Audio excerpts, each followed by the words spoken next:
And hey, good evening. Happy Tuesday. It's Twilight Tuesday. We are back here on GrowedUpGeek Gaming with our flagship persistent campaign, Twilight Malediction, a Rime of the Frostmaiden campaign.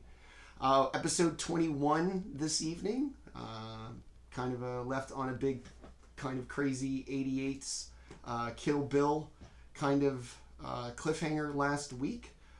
Before we get to that, let's meet our fantastic players. You come in and week out and just kind of take the weird things I throw at them in stride. We'll do me, quick sum up of last week, and then we will get into probably just rolling initiative right off the jump. Before we do that, let us meet our awesome players. Let us start on the west coast of the U.S., our resident face biter, barbarian, and hard to squeeze through small places. Tenta, tell us about Jaatuuli. Uh, I'm Tenta. I play Jaatuuli. I also can't really fit through small spaces, so I get that. The role plays real, y'all. Um, yeah, it was real life. And Jaatuuli is a lizard folk barbarian, worshipper of Cryovane, and war shaman of his Wari tribe. He's about 7 feet tall and with white scales, and now he's got feathers all over, and he's got very hawkish eyes instead of lizard eyes, and he carries a big axe. That he stole from a giant. Yes, that I took out of the hands of a giant. Awesome. Let us go north of the border, also still on the west coast, so in a late afternoon setting. Let's go to our cleric. Dustin, tell us about Kelroth. My name is Dustin. I play Kelroth. He is a half-elf cleric of the life domain, your healer type. He's also a pacifist for now, and yeah, he's kind of trying to do right, trying to make amends for past misdeeds, and yeah, ended up in Icewind Dale with these fine folk. That's right. Yeah. Ended up, stumbled upon, took a paycheck, whatevs. All right. Let us move a little closer to home, just up a state from us. Our hardy artificer and most enthusiastic member of the party, no matter what goes down. Landon, tell us about Orryn. Orryn's a rock gnome artificer. He loves adventure and he loves finding out new things. He's got a very curious mind that can sometimes lead him into danger, but he's still living, so made it through the sort of ghostly cabin and everything. So he's not learned his lesson.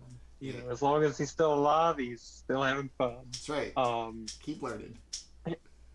He is definitely intrigued by all the people surrounding us, but he's ready to kick some ass and figure out what those Thunder Gauntlets can do. All right. Yeah. Yeah. Probably be ready to kick some ass.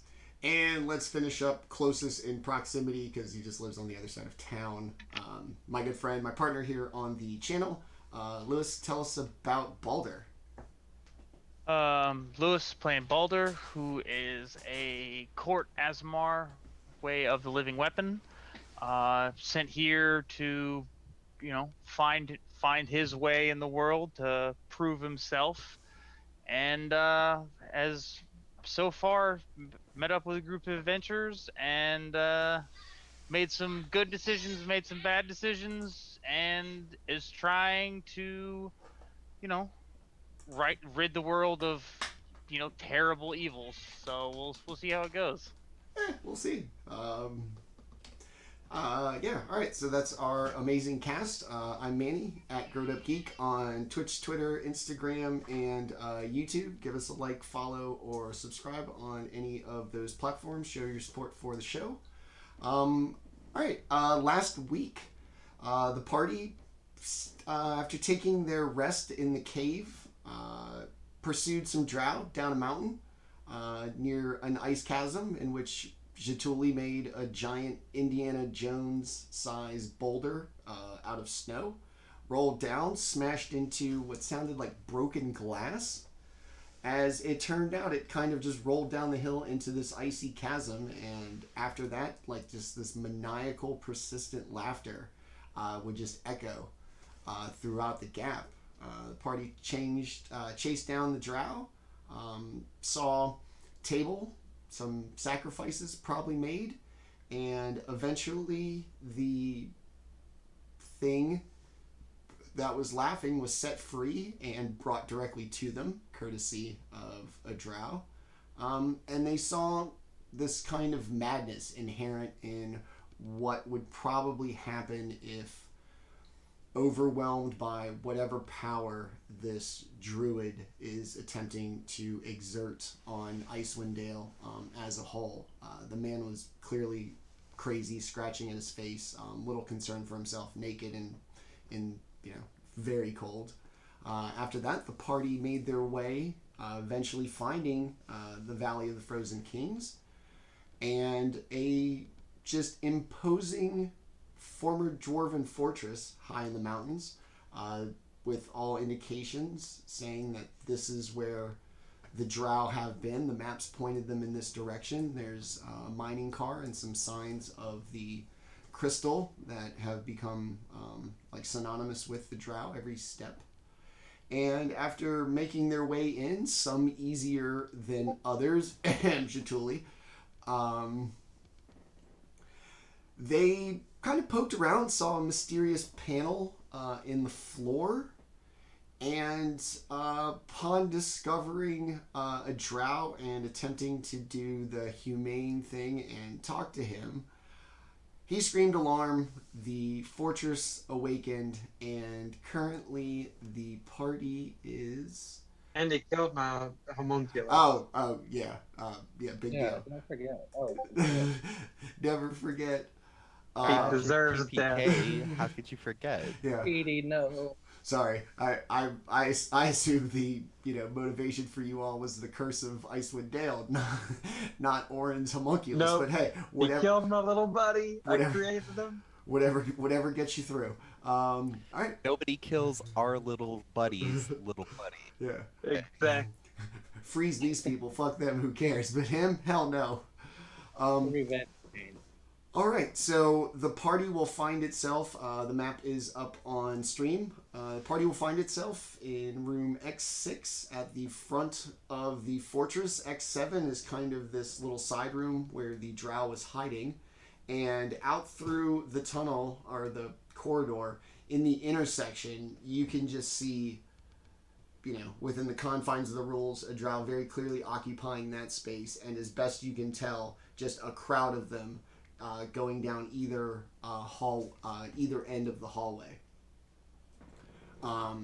We'll go ahead and we'll just go ahead and roll initiative. Oh,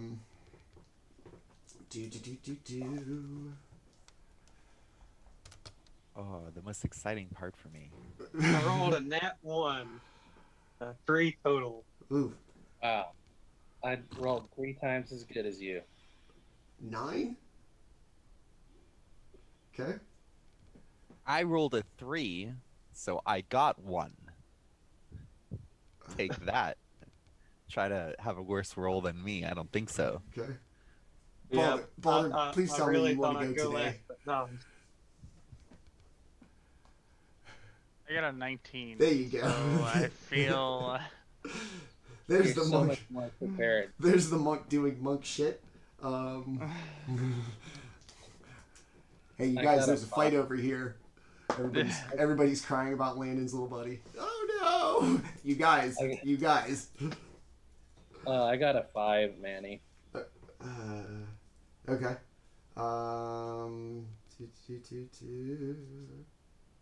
Right, that's how you count. You go 1, 3, 5, 19, right?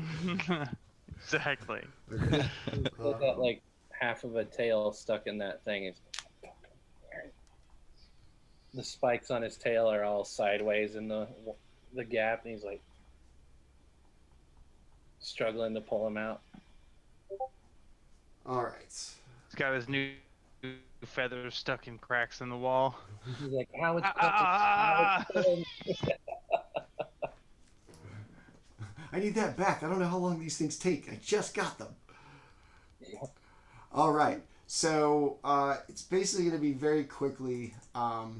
It's going to be just one occupying what is essentially the intersection of the hallway,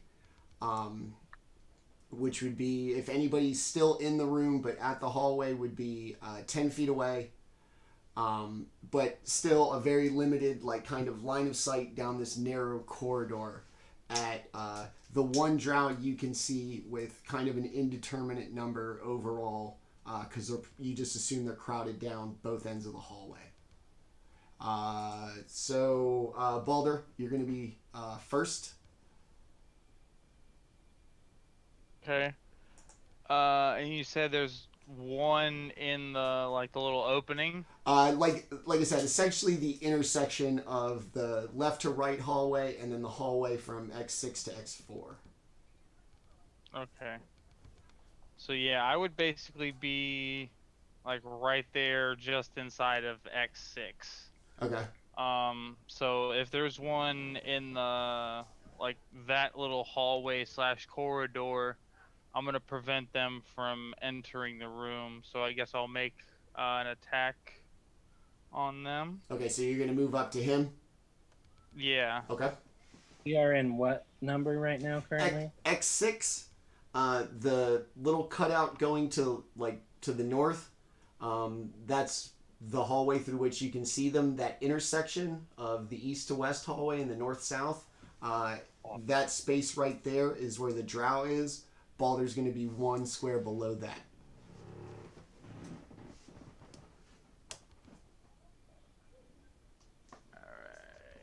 So a natural 20 for one attack. Yeah. Oh, And then someone's starting strong. Hey, yeah, I was ready for this. I was ready for this altercation. And then what was it? 12, 7, 19 for the second one. Yep. Okay, so those two will hit. Let me get my D8. Where'd it go? Oh no! Oh no! I'm missing a die. Womp womp. Not good. Oh, there it is. Okay. Yeah, my kid lost my D10, or one of my D10s. Not like I only have one. I'm not a psychopath. So 6 damage for the one that just hit. Okay. And then it was 8, 12, and then 17 for the critical. Okay. yeah. All right. So describe how you dispatch this first unwitting drow who got what he deserved for just having to be first. So having seen him trying to enter our space, I just kind of you see a small flurry of blows just go right kind of like in the hallway, and then you just hear like a thud sound hit the ground, and I'm just still standing in the doorway. Okay.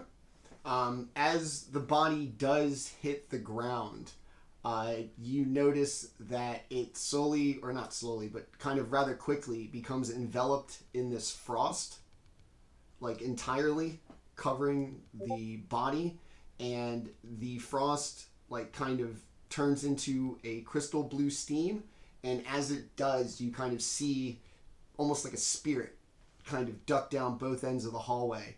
Baldr's going to see all the drow that he can see from his perspective hit in the face.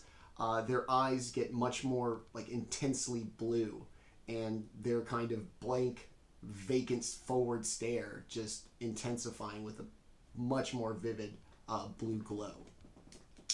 Is there another one right there?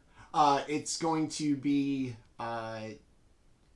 coming from the one block to the west. Okay.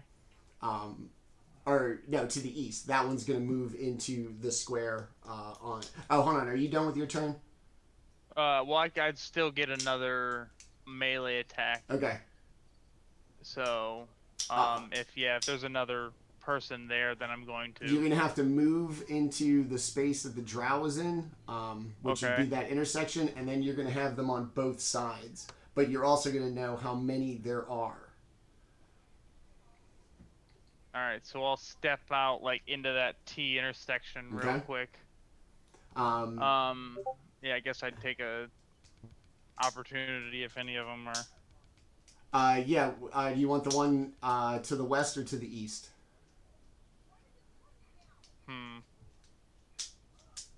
So I would have looked east, so I guess give me that one. Okay. Yeah, go ahead and take a shot if you want to. Alright.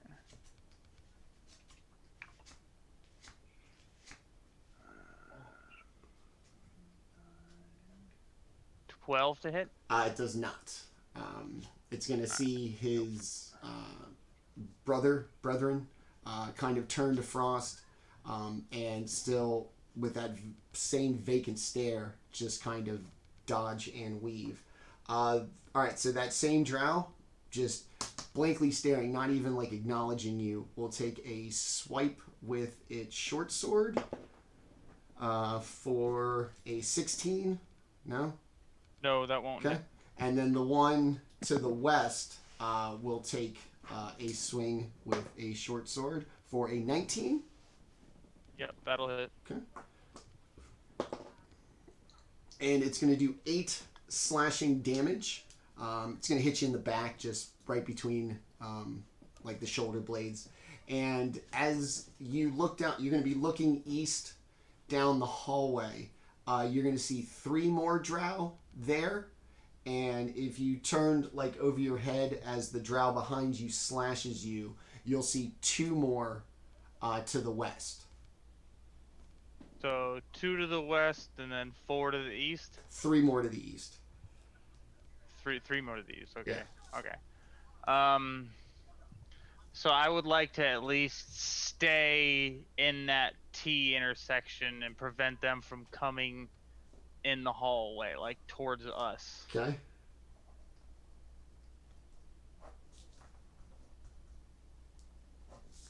So I'll kind of like back up a little bit with the rest of my movement. Alright, so what, back towards the room you guys were all in? Yeah. Okay, so you're gonna But I just kind of like want to like go up in like to the edge of the hallway and then back just to kind of get a lay of like what's out there. Okay, so you're not in like the east-west hallway, you're in like the hallway from the room. Blocking. Yes. Okay. You're not blocking the hallway. You're just blocking the room. Yeah. Cool. Got it. All right. Both drow who have access and can take shots at you already have. We will move to Jaatuuli. Still in X6 with Baldr occupying the space in the corridor to keep you from advancing out of the room. What do you want to do? How tall is the corridor? They're pretty tall. They're about 30 feet. You're gonna jump over them, aren't you? Yeah. I'm thinking about it. Yeah. I'm gonna go ahead and leapfrog him. Okay. So, and yeah, I'll make that. How far do I have to go to get up to him? If to get to like move up to him, like 15 feet. Okay, that's not an issue at all. And then what's the jump thing? The jump to leapfrog him. Do you have? I think I have to make a jump. Okay. All right. No, I didn't know if either lizard folk or eagle barbarians got like a hop. No. Yeah. Give me an athletics check. Okay. If Baldr wants it to be nice and like crouch down, I'll give you advantage. Yeah. No. I'll Get up, I big just want to man. prevent them from getting into the room. All right. I'll give you advantage since he's gonna be nice and help you out and make you not like hurtle over him. That's great. Thanks, bro. Don't worry, I'll plug this hallway up real good when I get there. All right, that is a 24. Yeah. So you'll hop over him into and land perfectly square, in the hallway. Yeah. I front flipped him when I hopped over him. I got such a good score. So. All right. So if you look east down the hallway, you're going to see 3 drow. To the west, there will be 2. Also to the west is like the front gate and all of that, if that is still a concern, even though you guys are all in here now. All right. I'll look east. Okay. And start to rage. And spend the rest of my movement running towards them. And if I have to, I can dash to get there. You're gonna land and basically be cut off. Baldr's gonna be behind you. Drow right here. Like you occupy the space between the drow. You're in the intersection. All right, excellent. The drow to the east, I'm gonna swing at. Okay. And so I got a 24 to hit. Yes.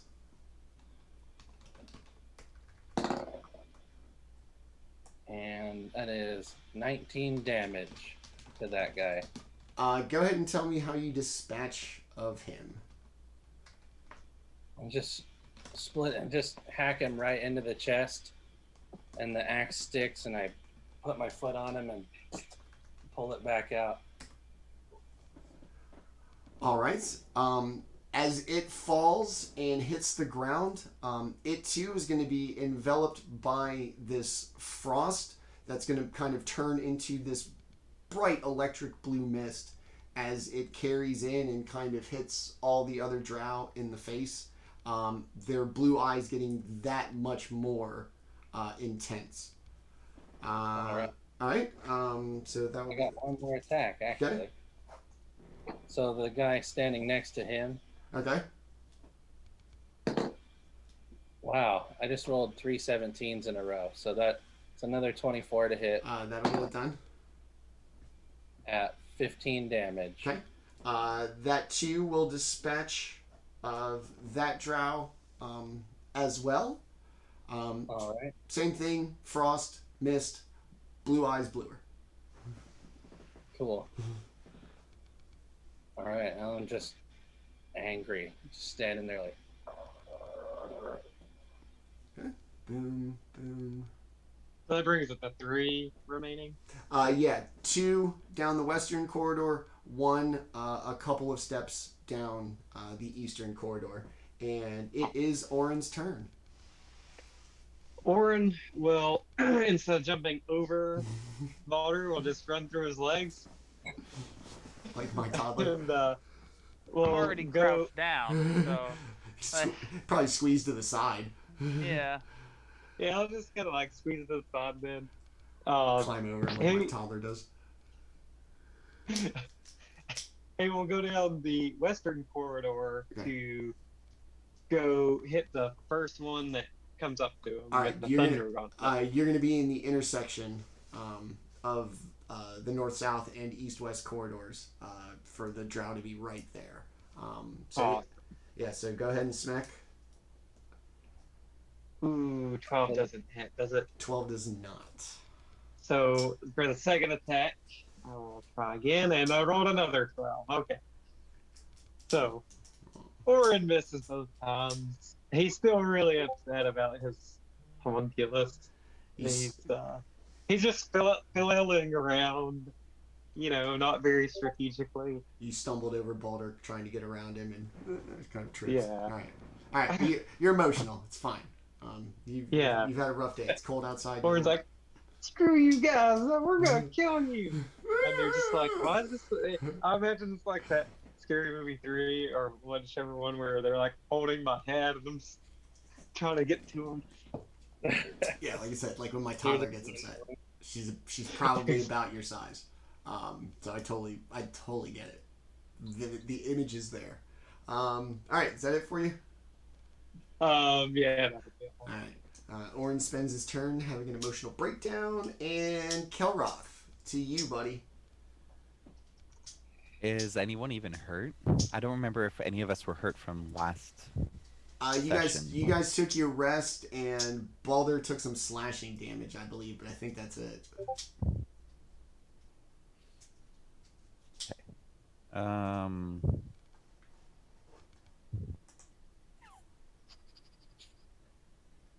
just need to read what the spell does one more time. Once above the creature's charm. If no.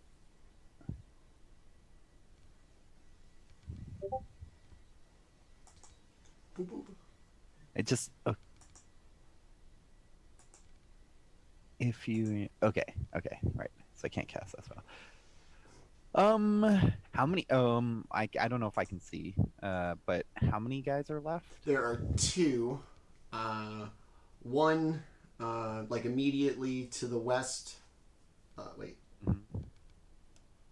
Oh no, three left. Two to the west, right? Yeah, two to the west. Yeah. One to the east. Orryn's going to be in the intersection. Baldr's going to be kind of blocking the hallway out of the room. Jaatuli's going to be like 2 squares down the eastern, like towards the eastern side of that hallway. Okay. I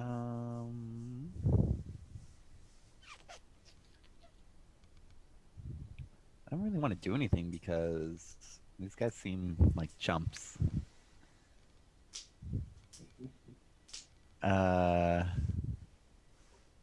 Well, I'm gonna approach everyone so I can defend them if I need to. Yeah. So I'll just, I guess, make my way to like where Baldr and basically everybody is in the corridor and make myself close to them so that I can use my reaction to protect them if I need to.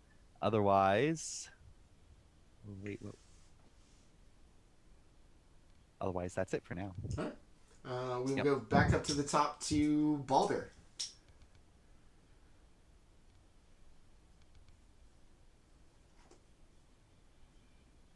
So, both of my compatriots are now by me.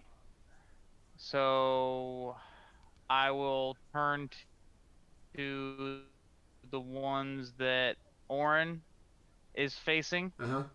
I guess he's looking towards the west. Yes. Right? Mhm. Okay. So I will turn to them and look at him and go, I've learned something from you. And then I will make my melee attacks. So 16 plus 7, so 23 to hit. All right. And then for the second one, 16 to hit. Yes. All right, so both of those will hit, and then I'm also, hold on real quick, let me see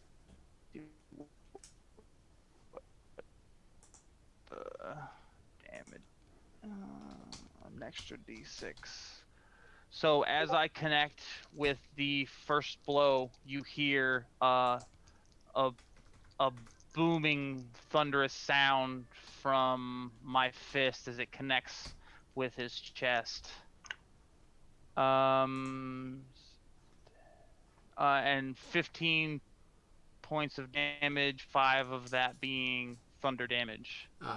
It's going to collapse lifelessly, turn to frost, turn to mist, and once again all of the eyes turn a very vivid blue. Alright, what else? I got one more attack if the second one's close enough. It's gonna be like kind of through Orryn and down a space. I mean, I guess you can you can step over him just as easy as he went around, right? Yeah, I could kind of like, hop off the wall with one. Let me give you an acrobatics check or something like that. Yeah, that's fine. Just something nimble. All right. So, Imagine the DC is low, just like Orryn's height. Oh, oh. so that's Oh. a Yeah, 25. Yeah, you're good. Okay. I think I was just gonna require double digits. All right, and then melee attack for him. Dirty 20. Yep. And he takes 12 points of damage from that. It too is going to stutter, fall, turn to frost, turn to a mist, and hit into, go entirely down the passageway and hit the one in the face. And for the first time, instead of just kind of this blank, vacant, straight ahead stare, it's going to look Jaatuuli square in the face, give a wicked little smile, and it's going to take 2 slashes at him for a 18 and a 19. Damn it. Both hit. Both of them. Okay. Oh no, I'm sorry. 8. You're going to take 15 points of damage slashing damage before any mitigation. So, what, just 7? 7, yeah. Okay. And then you're going to take 5 poison damage. I don't know if that... It doesn't get negated. Okay. Or we assisted or anything. Alright, so then 5 poison damage. And it's just going to laugh and laugh and laugh in your face. And guess what? It's your turn. Well, I will not acknowledge the blow that I was dealt, and I will laugh back in his face and then bite his face. With a 25 to hit. Yes. And 11 damage from the bite.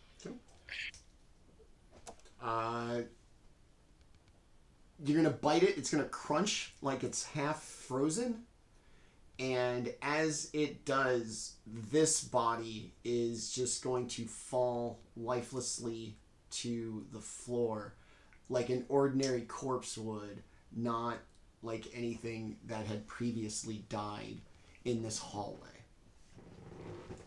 Right. Okay. I'm going to go ahead and say combat is resolved, so we are now out of initiative. And the one drow that you had is still probably tied up in the room. And then... The one that just dropped, I'm going to jump on him and start tearing him apart with my claws. Okay. Just start throwing pieces of him over my head. Didn't Baldr and Landon kind of lay the smackdown on that guy? He wasn't dead. Okay. Just check. You were just very mad at him. Yeah. And then he dropped down. Yeah. They did that thing where it's supposed to be a 1v1, but then the other guy comes into the arena and they just take turns stomping on the guy. They're like, it doesn't matter if it's not fair. I come running. They're stomping on you. What are you gonna do? Wrestling terms, I just come down the ramp with a chair. And just Yeah. get into the ring. Everyone goes, Just interrupt the match. Just It's Baldr with a steel chair. By God, I don't do a very good Jim Ross. He's not supposed to be here. Orryn will look at Baldr and say, I don't know, what was louder? The thunderous boom from your cast or the cracking of his ribs? All right, so from the hallway. Okay. Yeah. Real quick, from the hallway, the double doors at the end of the corridor going west are open. The door to X4 still closed. Mm-hmm.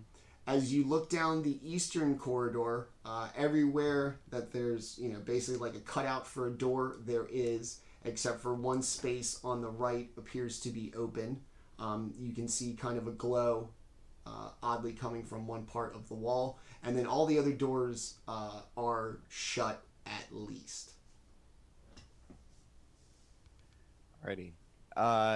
So all the dead guys on the ground, are they all frosty? They're gone, except Oh. for what's left of the one Jaatuuli like literally tore to shreds. Like they just faded away? They got enveloped by that frost, and then the frost turned to the mist. Oh, okay. Okay. So there's no body left. There's no body, and But the guy that he's like shredding up, that body still exists.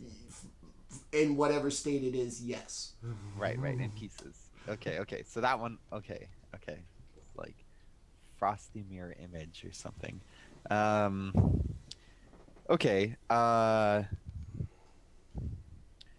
Does this guy look more senior than the guy that was in the that we tied up? The one that's being torn to shreds. They all look Yeah. they all look relatively young and kind of small for Drow. Okay. They didn't seem to be exceptionally kind of lean, muscled, or particularly proficient in fighting. So these seem relatively inexperienced, like the ones you might find at like the beginning of a dungeon.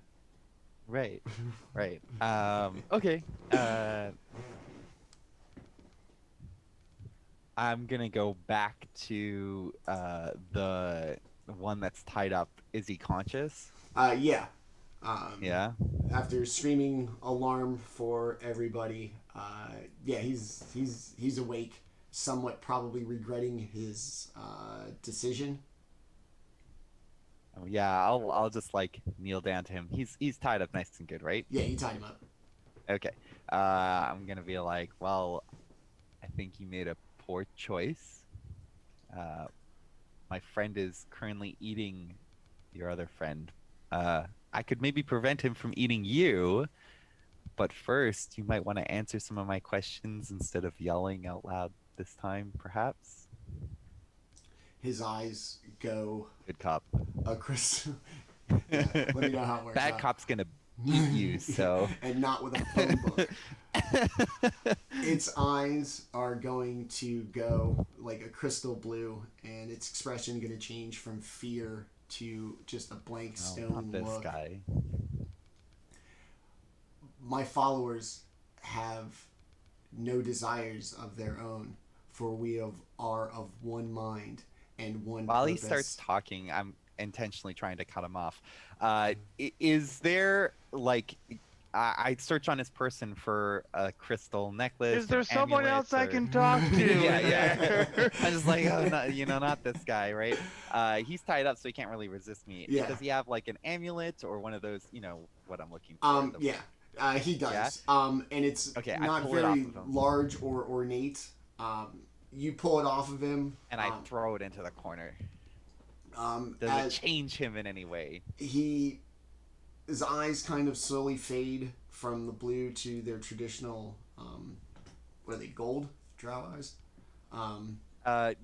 Drow eyes have like red, sometimes purple, sometimes like it depends, but like the red is the most common color for drow eyes. Oh, okay. Oh, wow. That's Yeah. a lot. Okay, so from from Jedi to Sith, his eyes are gonna go, and he's just gonna seem kind of confused and mumbling in a language that you may or may not understand.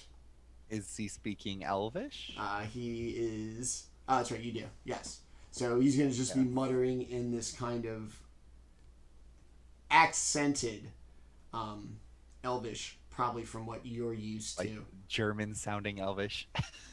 Yeah, whatever a fascist accent is. Yeah. yeah, I don't know what that is. Sorry, Germany. They know what they did. And it's just everybody was on vacation. So he's just going to start muttering, and more than anything, just kind of darting his eyes around, kind of unaware of. I'm just gonna be like, his hi, situation. hello. Focused on me. Who are you? What are you doing here? Where are we?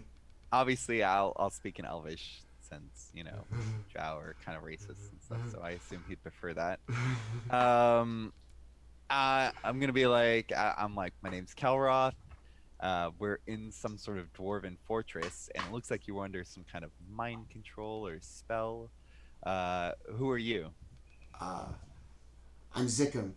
I I I I I don't know how I got here. We were led to Icewind Dale to free ourselves from the matriarchy, and I don't know how I got here. Oh, you trying to get away from the matriarchy. That's the way the world goes, mister. No. Okay.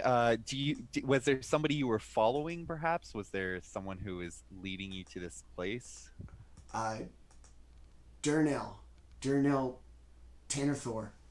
He he he promised us liberation and a way to live here, actually outside, and we followed. We didn't want to live in the Underdark any longer. We've heard stories of Drow who did well here, and he assured us that his power, along with the curse, would be enough to create a surface-dwelling Drow civilization. Interesting. I guess I should inform you that your Durthel, whatever his name is, he kind of like mind controlled you. I point to the smashed like amulet, and I'll be like, he puts these on his followers, and then he's able to control them and make them do his bidding. Um, do you remember any of your time since you got here, or is it all blank? Because maybe that's what the spell does. He told us these medallions were to protect us from the cold and the light. We haven't seen any light since we've been here, and I thought they were just to protect us from the cold. I don't remember anything beyond when we were given these. Okay. Does this place look familiar to you? He kind of flops around.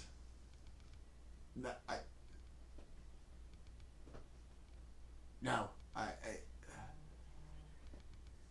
You're becoming less useful. Oh, Well, by the way, so you better. yeah, I was. So I'm gonna make this real simple for you. Your presence here is no longer welcome. I've been nice. My companions are not.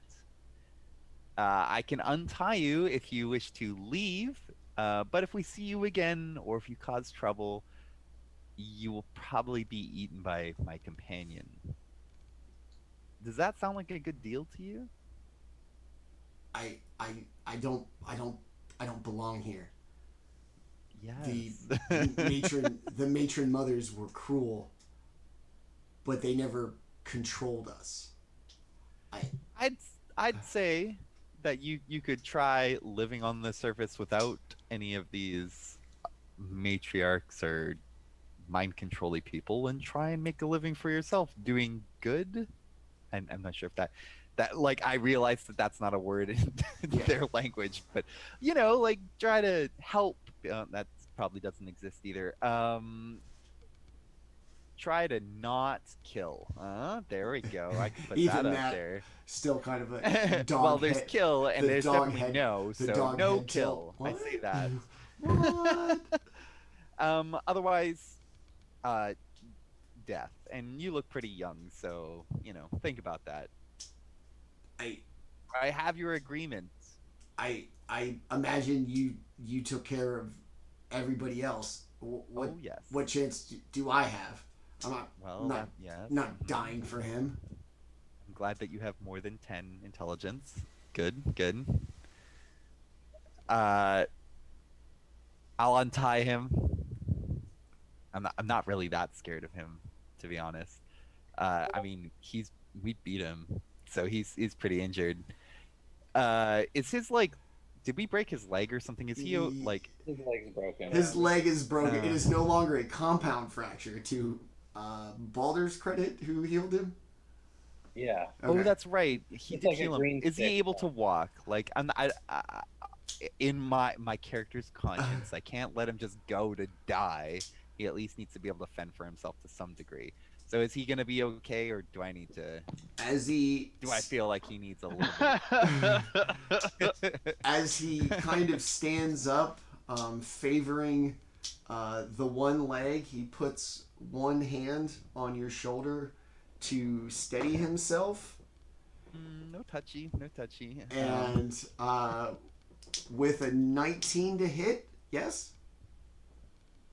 he's gonna. He hits me with a 19. Yeah, he rolls for an attack of a 19. Okay, yeah, that Okay. hits. Okay. And he's gonna shiv you. You're trying to tempt me. He, That's as he rude. kind of stands up, he's gonna shiv you with a little dagger for 2 piercing damage, and That's and, not gonna quite do it. and a big 4 poison damage. So 6 damage. Yes. Okay. If he had hit me hard, maybe, but that's not enough. I will bring up my shield and kind of just push him off me, and I will call out for help. And I'm sure nobody needs to roll to finish this guy off. Okay. So He's going to be unable to stand as you kind of push him away, unable to maintain a balance of his own. He's going to fall and just begin like whimpering and begging for his life in Elvish. I'm wearing armor, stupid. Now you're gonna get eaten. I imagine it's like a horror movie, and just Jaatuuli comes around the corner, just like. Pretty much. Oh, he didn't want to live. The poor cup guy. of water the drow's holding, like it's the ripples, like in Jurassic Park. Yeah. Dude, we could do this all day. I mean, I'll just take a step back. He like poked me a little bit through my armor, but I'm okay, so no biggie. I hear Kelroth call out for help, and still somewhat ragey. I come in there, and I assess the situation and shove Kelroth out of the way. Run up and Jesus. kick his face right into the wall. Um, I tried to put his skull on the other side of the wall with my foot. he's gonna be backing up, like while dragging like his limp feet to basically get as far away from you as possible, and eventually he's just gonna kind of back up to the wall. So he's already gonna be there. Well, when he hits the wall, then I kick him into the wall All and right. try to flat his skull. Okay. It's gonna squish like a melon, splatter all over the wall, and what's left of the body is just gonna kind of slump against the floor, but it too is going to like remain. All right. I pull him up by his arm and on his arm for a little bit and throw him back down. What's Are you okay? Sorry, I- the rage. No, That was intense. Yeah, I appreciate your help though. I feel like in my heart, I know I should help people, but they keep hurting me, and I'm confused. I'm not exactly. Anyways, this is a conversation for another time. Priorities. It's a very rational. Orryn will tell you.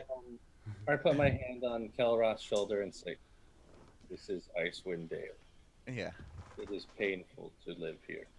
I'm learning. I kind of just like pat off my minor wound, and I'm just gonna quickly pat over his body, see if there's anything of note or value. There is a lone steel key Perfect. that you find in his pocket.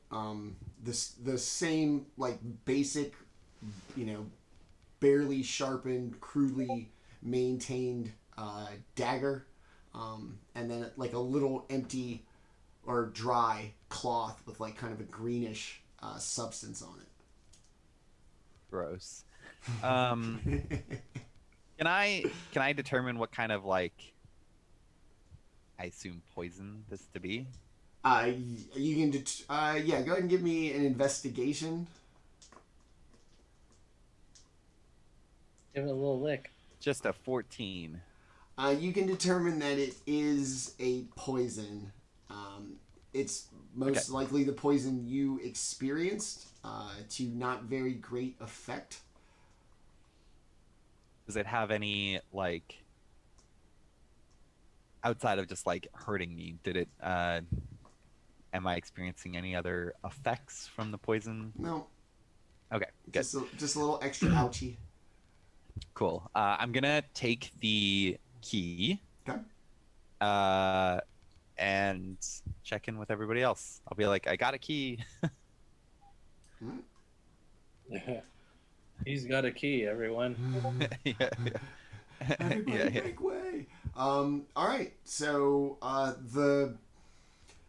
with everything kind of settling down through the arrow slits in the door or in the window, and the little crack in the wall where you guys squeeze through, you hear like the wind blowing, very typical for being in the mountains at this altitude, and this just kind of constant mechanical like movement, like a clinking, like gears, just very faintly. You can hear it above like the silence of the stillness of the fortress. Okay.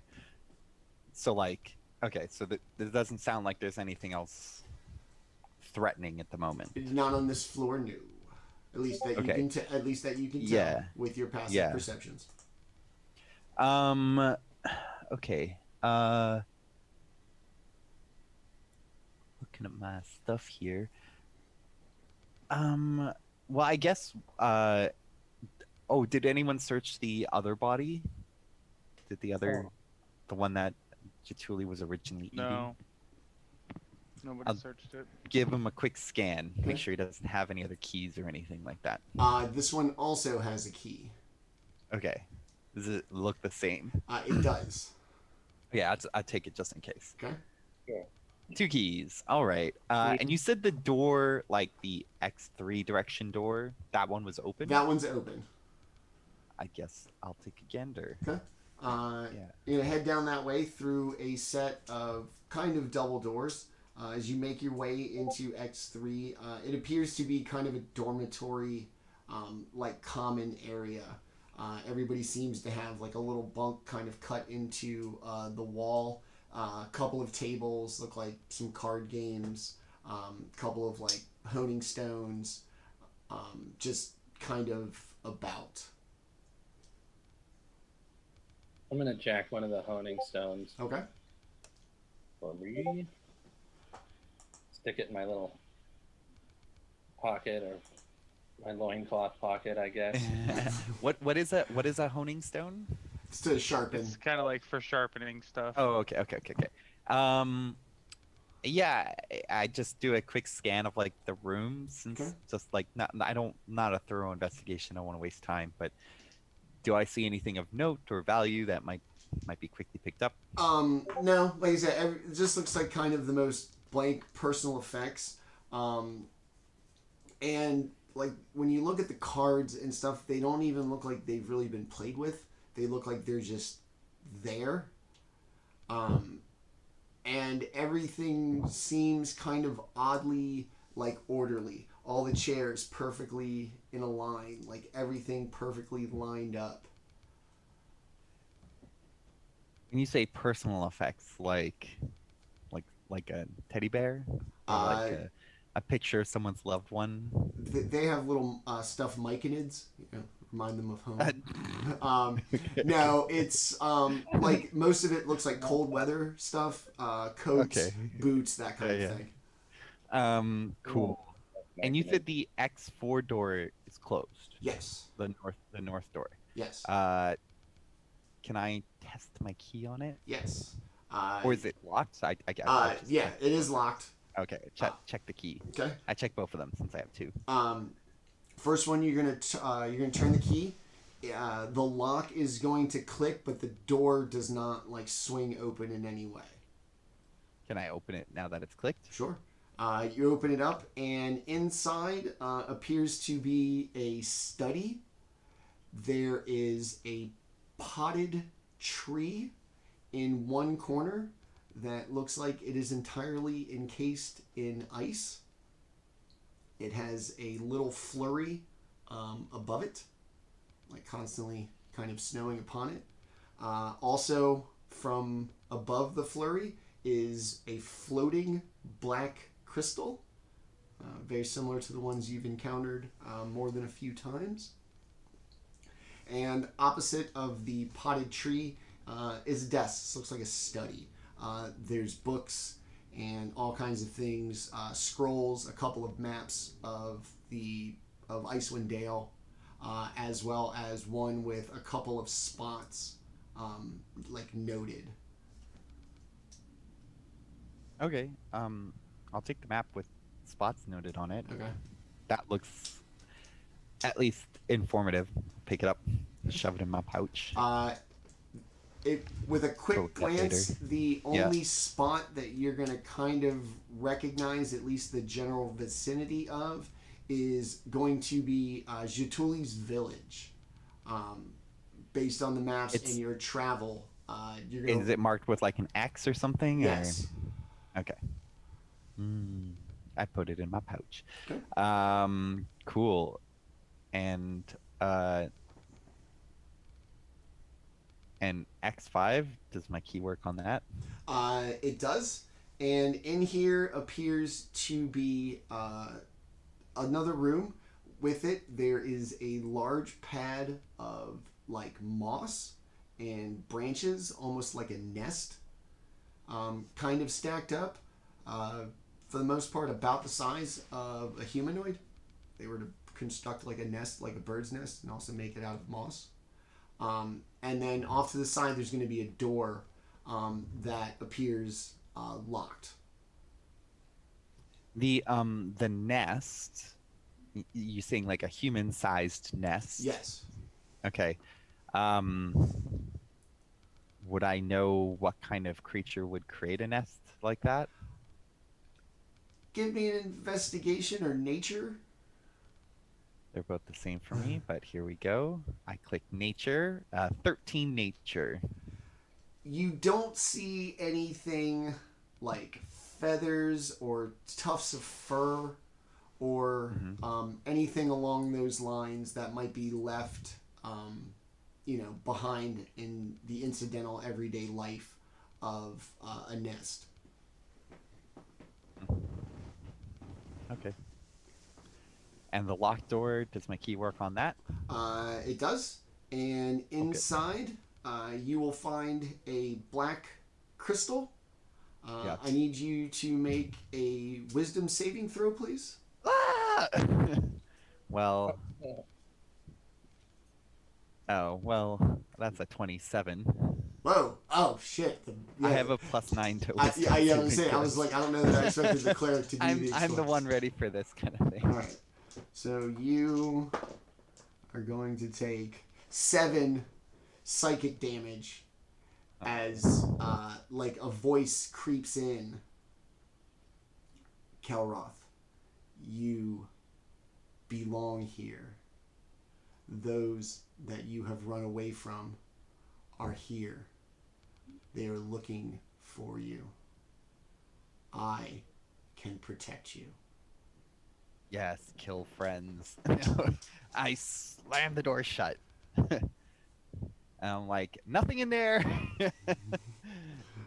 I do reel back from the pain. I'm just like a scary crystal in there invaded my mind and it hurt. All right. All right. What else you got? I don't want to leave the crystal, but I don't want to get hurt again.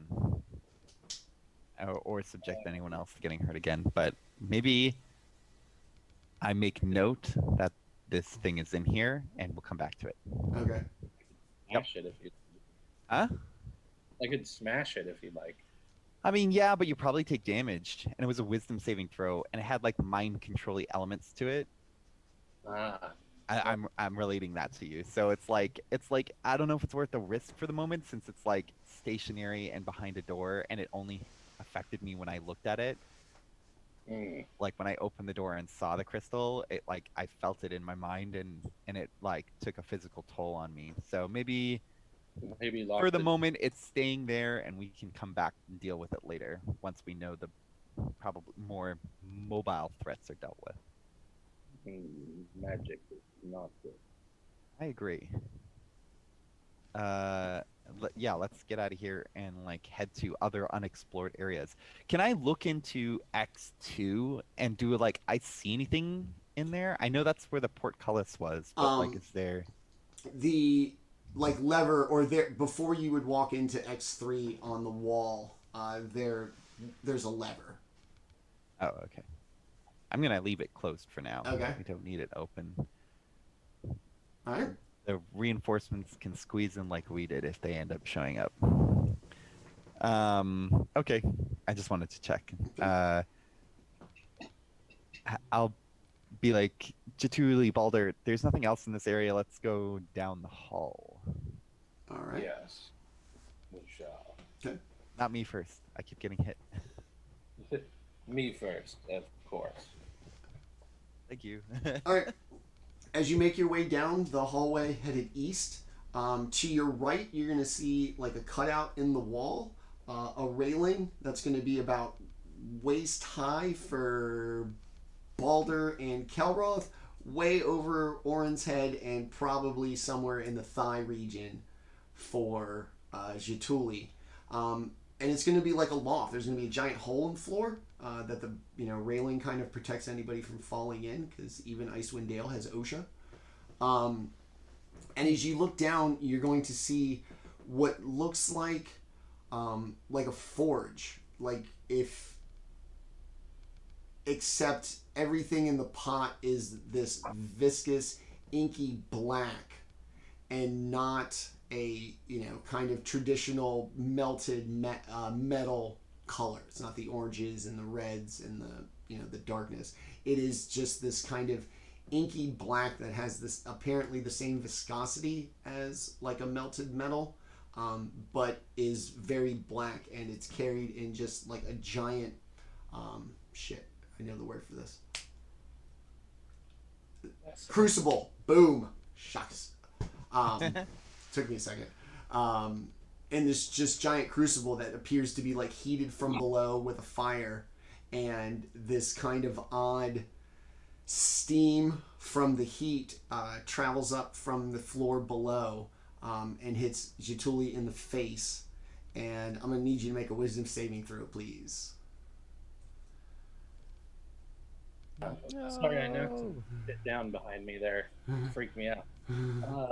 What did you say about my face? I need from looking got like smoky black crystal mist yeah in the face. Yeah. And it's a wisdom save? Yeah. Oh, that's my patented save. Uh-oh. That one I excel at so hard. Okay. Like I can buff people, but I can only do one person. 16? That's good. Woo, yeah. So, All right. I You was detrimental about my odds. So you've got to be kidding me. Before any damage mitigation, you're going to take 2 psychic damage. I assume you get no mitigation on psychic, regardless of whether you're raging or not. All right, so you're gonna take 2 psychic damage. Just all of it. like a brutal, almost like brain freeze from eating something too cold, and you're gonna hear in your mind your brother's voice, as well as the creepy, deep voice that has been projected through all living things to this point. And it seems like they're making whatever deal they had prior. Oh. And then you're going to get hit with a big whopping 2 psychic damage there. Big brain. Oh. Oh, that shot was strong. I saw my brother making a deal with the voice that we've been hearing, Oh. and it hurt. Okay. I like, casually pull him back from the smoky crystal. It's not like pouring into the hallway, right? It's isolated to the area. The floor below. So it's a pretty good distance down from it. This is just like I said, it's like a loft. There's a railing that keeps you from falling in the hole, but you can see into the floor below. And what you see in your little, window in the floor is going to be this big crucible. Boom, forge terms. I could be totally fucking wrong. I don't know. With this, like I said, everything about it says like regular metallic forge, except for what's in the contents of the giant vessel that's being heated. There are so many things to destroy with fireball in here. I don't have it though.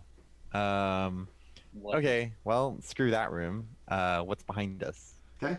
X8 is going to open without a key, and as you do, it looks like it was once a large dining room, just with a lot of table and a lot of chairs. It has since been kind of pushed to the wall, and everything in this room appears incredibly dusty. No food. Dusty. There isn't. What was here, some dried fruits and meats, looks like it's got mold on it and has probably been out for a while, as it too is covered in dust. Oh. I wish I had some sort of protections against mind stuff, because I feel like the big bad is gonna mind stuff us. I wish I had food. I pull out like a little slab of jerky I have from my pouch. Thank you. Something to munch on for the moment. I brought a snack. Okay. I guess there's nothing else of import there. Let's move on. Okay. You've got 10. Okay, let's do this the right way. You got door to the north, door to the east, and door to the south. Well, I know south is where we entered from. No, 6. It's like a mirrored place. X12 is X6 is where you guys came in through. X12 is just another room that kind of looks like it. Yeah. I just mean like we came from that direction. Okay. I'm gonna check that room first. In it, you are going to see a metal box, with the metal seeming very similar to that odd panel in the floor of the last room. It's going to stand about 6 feet tall, and it seems relatively cramped, like it could only carry one person at a time. It's a box. Like, does it look like an elevator box? Like, does it look like it can go up or down? It looks like it can go up. In the same way that when you looked in the first room you came into, you saw the panel like flush with the floor and gears. This one, the gears have kind of come up through the floor, and the chain that you saw goes this time up. I look up. How far can I see up? It goes about 30 feet up, and you will see like kind of a track along where the cables or chains are, and what appears to be a hole in the ceiling that looks to be about the exact size of the box. Some sort of conveyance. Yeah. Only one of us is gonna fit in here at a time. So that's like We're in dangerous. Well, Yank on it first. I'll yank on the chain a little bit, see if it's sturdy. It does seem pretty sturdy, and inside the box there appears to be like a lever centered about a half circle. Oh. Okay. Do we want to look at the other places behind us first, or do we want to go up? Why not look behind us first? Okay, yeah. We'll check the other rooms. We'll just go to the north room first. Okay. In the north room, open it up. This one with the key. It appears to be like what you would appear to be like a regular bedroom. A kind of a bed of straw stuffing of some sort. Like a little blanket, a desk, a candle holder, but no candle. And this room too seems like incredibly dusty. Okay. And X11, the room to the east. This door is going to require the key. Okay. You're going to jiggle it a little bit, and as you do, you hear this kind of deep kind of grumble, and you are like a monstery grumble. like a very deep sounding something or other. Okay, shield up. And where did it go? Oops. Yes, let me get the image on. Boom. And as you open the door, You see a white bunny. Oh Jesus! Run! Run! run away! Run away! Close door! Close door! This giant, massive ogre with this kind of hanging, fetid, like grayish flesh stands up with its piercing Got a sword in blue him. eyes and its large club. And I'm gonna need everybody to roll for Close door, initiative, close please. Always the solution. Ooh, I got a critically low. Wow, I might not be last. Ooh, I got a critically high. Oh, really? Yeah. Wow. 22.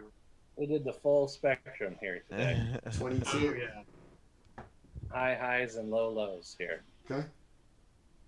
So I'm Yeah, at my rolls so far is 1, 4, 4, 20. oh no, I'm actually at a 3. Sorry, 3. You got 3? Yeah, I'm at 3 initiative. Okay. I have 13 initiative. Whoa! 23. There you go. There's the monk doing monk shit. All right. I'm a tactical last. Okay. You're still looking at those chains. You're like, what the heck? Yeah, I got Heck? kind of stuck in it a little bit. Oh no! So this giant, as best you could tell, undead ogre kind of stands up out of this pool of dried blood, like a huge decayed spot on its chest where its insides are like hanging out. And in the darkness, as there's no light in the room, just these piercing blue eyes like illuminate like the whole place as it stands up and roars. And Baldr, you're going to be first to act. Just nope. Yeah. Nothing in here, guys. You're muted, Door buddy. smashed down. Oh Jesus! You're muted, buddy. Do we all kind of like fall into the room? Like Jaatuuli opened it, and we just kind of like all just like Three Stooges, like Was that- what are we're you all guys, like the funny leaned up little on his rascals? back. Like, Oh, hello. The time the Wrong little door. rascals discovered an undead ogre. Yeah. I don't remember that one. It has a big ass club with Solid spikes on it. I mean, we got to solve this problem. So, it's one of those things. Very diplomatic. Um, Got a problem here. Yeah. I guess I'm gonna try to hit it. Okay. I'm gonna move into the room and attempt to hit it. Diplomacy of the fist. That's right. 14 for the first one. It does. All right, and then He doesn't need another 14. Yep. 2 7s in a row. All right. You don't need an AC to be okay. He's fine. So 7 He has a sword in him. and This is 12. like this is an accessory now. So 19 points of damage all day. And wait, hold on. Actually, 21 points of damage all day, and a small burst of thunder Okay. cracks as I connect. I guess I'll spend a key point Thunder. and attempt a stunning blow. Okay. So go ahead and make a con save for me. Pretty sure that's what it is. Man, that would've Yes, con save. Ooh, 13. I don't think that's gonna get it done. Shit. No, that will not get it done. Okay. So he is now stunned. All right. Just I dropped it. it's like whenever you hear the crack of thunder, you just kind of like see me just slowly pull back, and then just the ogre's just standing there, just Wow. Jaatuuli, like,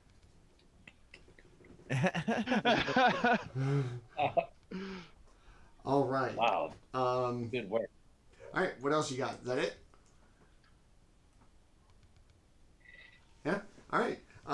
yeah, because I use All right, Orryn. We're all set up for you here, buddy. It is stunned, and its AC is pathetically small. So Orryn, get in there, buddy. after being a bit more calm now, given a bit of time between the Among Us and everyone being dead, he runs up and charges his Thunder Gauntlet, and he goes for the attack. All right. It's added advantage because he's stunned. Oh yeah. That's a 13 on the first one. 26, that's a hit. Yep. So Yes. the first one will do non-thunder damage Okay. with all the disadvantage goodness that comes from it, and another 26, so that's another hit.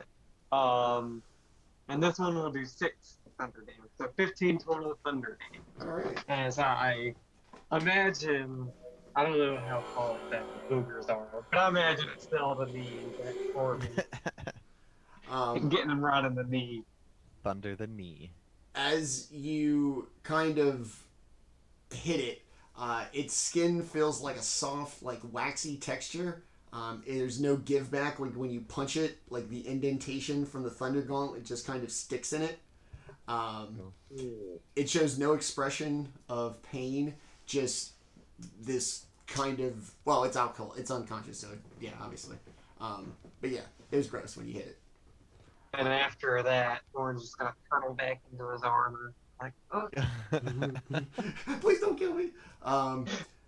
Baldr, do I get a chance to roll a save on this joint or no? I think since you were stunned and you took damage, I think you're not stunned anymore. Okay. Really? Pretty. I I'd have think to look for- up the. I'd have to look up the. Like the Take rules a of gander stun. do. It's I think stunning. it's a time duration. Yeah, it just stunned until then. You did a stunning stun, alright? Yeah. Yeah. Yeah, it just stunned until the It's end. just still it's just So it's stunned the- until yeah, the so- end of your next turn. So basically on his turn So, he can't do yeah. anything, but on his next turn he can. Okay, so I don't even get a chance to try to make my save. I'm just No, you Okay. made your No, save you have at to, yeah, the you, beginning. Okay. the Constitution save is all you get. okay. All right, Months. so that'll be it for the spongy ogre. Not last in a round of combat, Kelroth. Wow. Wow. I'll be on there this time. Is there anything else in the room? Or is There it just isn't. like, is it bed in this thing? It's not even a bed. It's more Okay. just like a cell. It's a simple room. There's nothing in it. just this thing.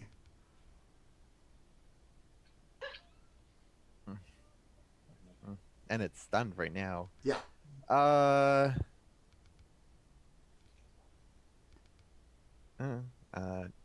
Actually, well, let's see. Mm.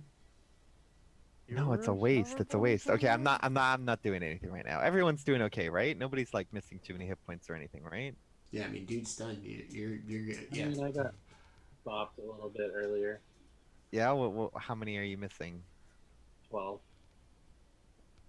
I'm like 80 something. You're fine. All right, yeah, I'll throw a healing on him.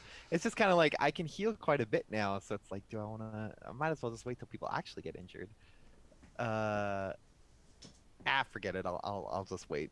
All right. Yeah, I can take a potion. Don't worry. All right, Jaatuuli, you're up on this stunned ogre with a very clear impression of a gnomish thunder gauntleted dent in its like upper shin. All right, I will go up to it and I will grab his club and pull it out of his hands. Okay. You have a new trend starting. Give me that. So I am at a 19. I'm gonna just do this roll straight up, just as if it was like inherently holding on to it, like anything would. I don't think that's gonna get it done.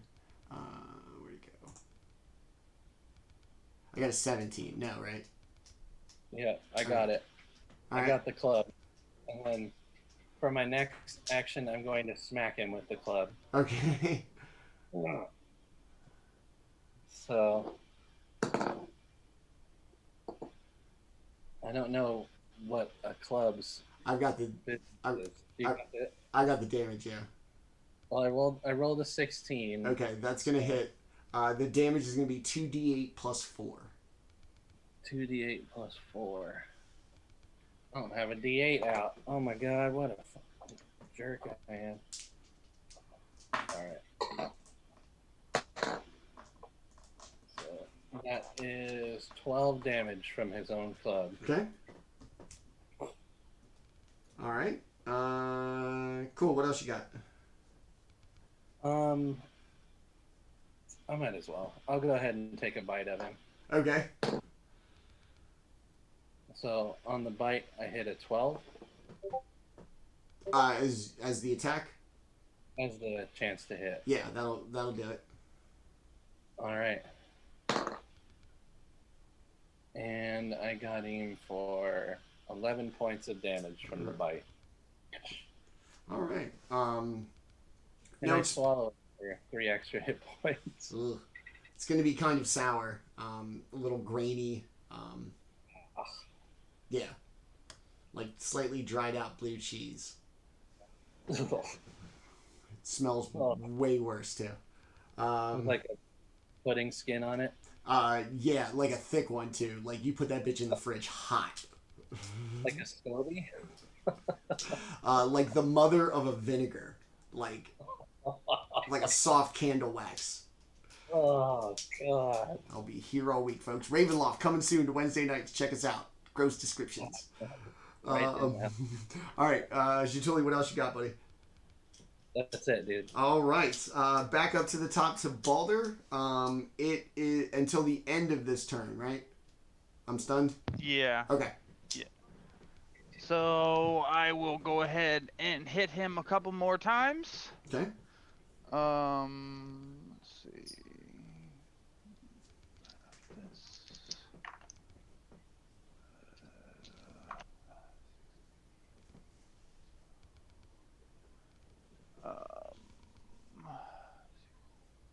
It's 23 for the first one. Yes. And then 15 for the second one. Yes. All right. 7, 8 points of damage. 9. So 15 points of damage, 1 point of thunder damage. Okay. I'm gonna spend another key point and flurry of blows for 2 more attacks. Okay.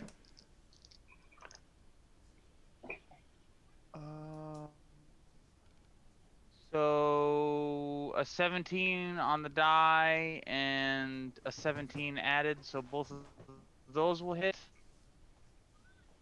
You're like a machine gun that shoots fists. Oh, exactly. I call him Fisto Roboto.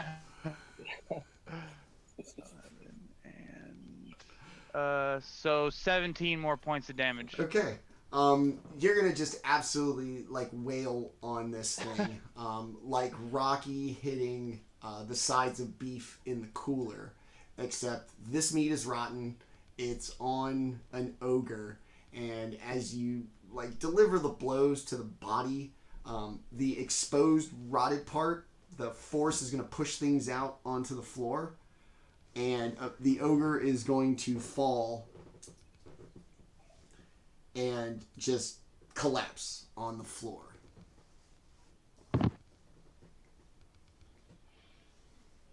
This poor ogre bastard, man. And we will go ahead and... Well, at least he can do something now. At least he's unstunned now. Combat has been resolved.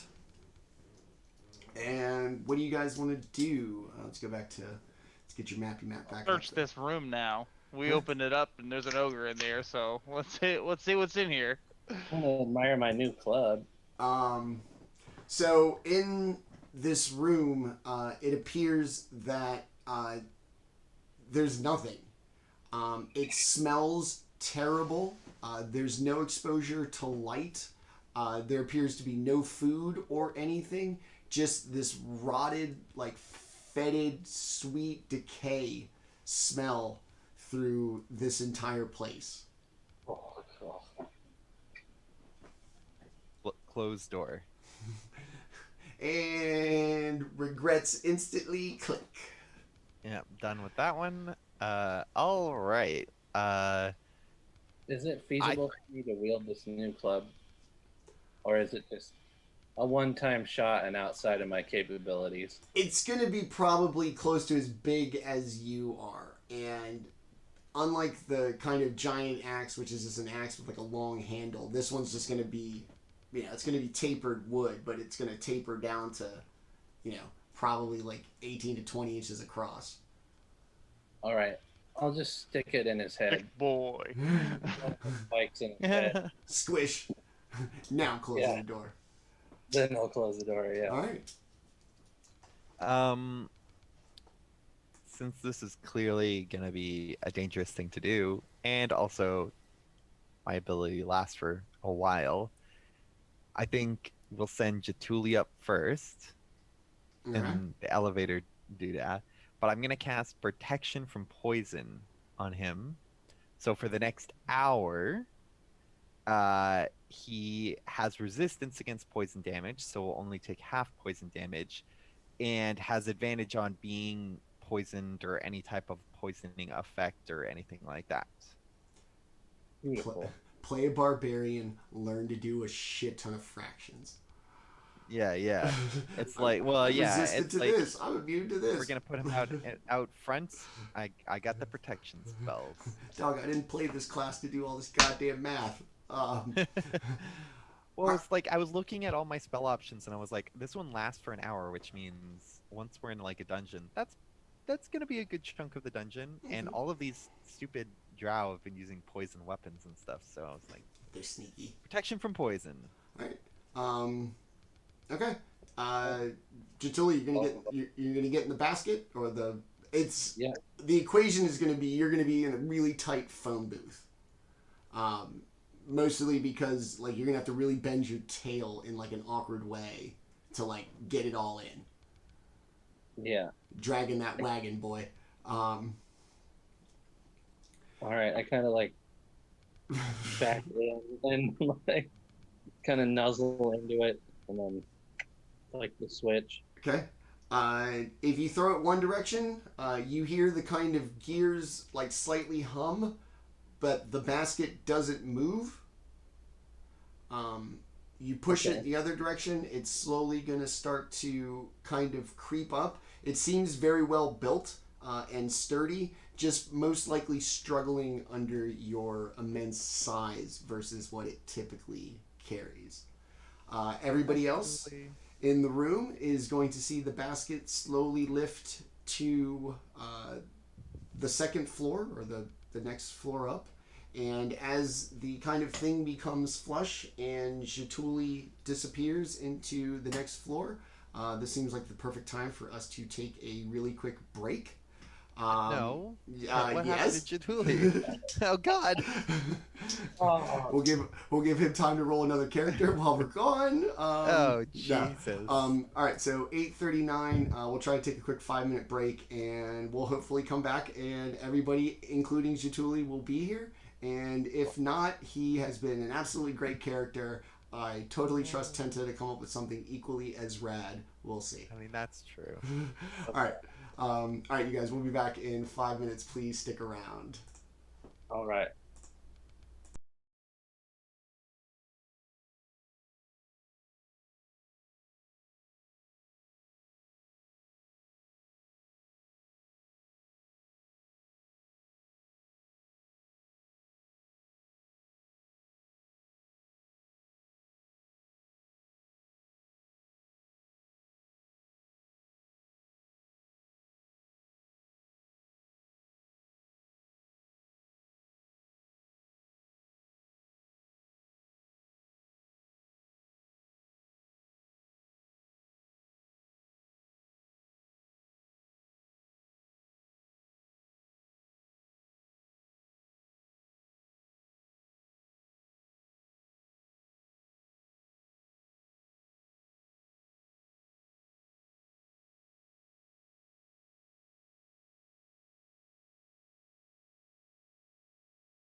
Boo.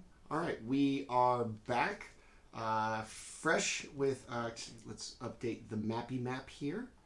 So yeah, Jaatuuli, the brave monkey into space. Go forth, space monkey. Brave. You are going to come to. The gears are going to kind of turn. The basket is eventually going to come to a rest. And in this room, you're going to see like giant sets of gears. And obviously, like all the mechanics and things required to move this basket like up and down. The room is empty. And all you see is a corridor to the north that eventually kind of makes a left turn into the unknown. All right. I'll go ahead and step out of the basket, stretch a little bit, then reach my hand back into the basket and throw the lever again. Okay. And stand back. The lever's going to lock in the opposite direction, which you just had it. It's going to descend into the floor and out of view. Back to the ground floor with the rest of the party. Who wants to be next? Maybe Orryn. Okay. Will go next. Orryn could probably take one other with him. I weigh 400 pounds and I just want to up. Yeah. Okay. Yeah. I'll say one person. We can do Orryn plus somebody else, because at the end of the day, we're still leaving one person downstairs. So who's gonna be my +1? Nice. I'll wait to go last. Okay. All right, I'll go up with Orryn then. All right. So Baldr and Orryn are going to kind of get in the basket, push the lever. It's going to go up a little quicker than it did with Jaatuuli, and eventually you're going to come up to the next floor, surrounded by all these gears and the kind of mechanical sounds of this moving. And Jaatuuli, you're going to be standing there to greet him. You kind of buggered off. I'm going to try and scare him. When they come up, I'm like, ah! Orryn will definitely jump, like just seeing him like Orryn will, and then he'll start laughing, appreciating a good prank. Okay. You are not the only one with jokes. That was a good one. I'm gonna be honest. I thought I was a goner there for a second. I'll reach my hand in there and yank you out of the basket. Orryn will look around at all the gears and stuff and almost be, I guess the best word to say is like distracted. He will be like just admiring all the work and everything. Okay. So. All right. So Baldr, Orryn, Jaatuuli on the upper floor. It's dead quiet. There is no light from any torches or anything, and the basket's still up there. Kelroth down by himself. Do we send the basket? We'll send the. I'll pull Baldr out of the basket. Send the basket down again. Once again, the basket goes down. You'll see it descend into the floor. Kelroth, you're going to see it kind of come down from the ceiling empty and come to a rest in the same spot that it has been in. All right, up I go. Okay. Slowly going to creep up. Probably the easiest time it has had. You come to the top floor, surrounded by gears and probably the mechanics of operating the basket as best you can tell. One corridor to the north, branching west, and just into God knows what. Now that Kelroth has joined us, I'll kind of like crouch down and proceed down the corridor Okay. keeping an eye out. You have dark vision. I do not. No, Okay. but I can see the I do. Okay. corridor. All right. All right. Give me a marching order then. Jaatuuli, you still want to go first, even though you can't see? I will let Baldr go first on this one. Okay. This is your. You can see in the dark like some kind of demon. All right. So we'll go Baldr, Jaatuuli. Who wants to? Orryn will probably follow you. And I'll take up the rear. Okay. I can make it so you can see as well, Jaatuuli. Would you like me to do that? Yes. Well, of course. I can't see shit in here. So I'll pull out the drift globe, and I'll have it above Jaatuli's head. Okay. So like I can be behind him, and I'll just keep it like 5 feet in front of me at all times. Like. So then marching order is me now first. Okay. And So it's the orb, Jaatuuli, and then everybody. Yeah. Yeah, Okay. like it kind of like right above his head. Okay. Like a little, imagine like a little Sims thing. Yeah. Just, a light. So you're gonna make your way down the hallway. It's gonna turn back south. As you kind of turn and look, the orb's how far does the orb illuminate? Oh. 60 feet? Oh, okay. Shit. Okay. Oh, So as you Pretty get sure. as you get to the end of the corridor and turn to the south, you're gonna see another set of gears. This one different than the one that you saw operating the other lift, and a switch on the wall. And if you're going to make your way all the way into X13, there will be 2 doors on the west wall and a double set of doors to the north. We started in X14 or 15 is where you started. okay. We should check these doors here. They're the ones to the far west, the Okay. 2 little rooms. All right. I'll put where I would have an ear up against it and take a listen. Give me a perception check. Not bad. Double checking. Where is my shit? Is that under skills? Yeah. Oh, not bad. I got a 17. Okay. You don't hear like anything. No breathing, no rasping, no nothing. I'll kind of click my claw up against the door a little bit. Still nothing. I'll be like, well, and smash the door open. Inside, you're going to see essentially what look like tools. All kinds of wrenches, hammers, mallets, that kind of thing in both of them. Oh, this is a room fit for Orryn. Look at all these tools. Yeah, but my tools are better than those tools. I have no use for theirs when I have a perfectly good set available to me right here in my pack. Hey, guys, who am I? Meow, meow, meow, meow, meow, and I'll throw one of the tools out the front door. Out the door. Oh, yeah, I know who you are. Yeah. Do you remember that guy? No, I remember that guy. How does he always cowtail to his sister like that? I don't know. He's a weirdo.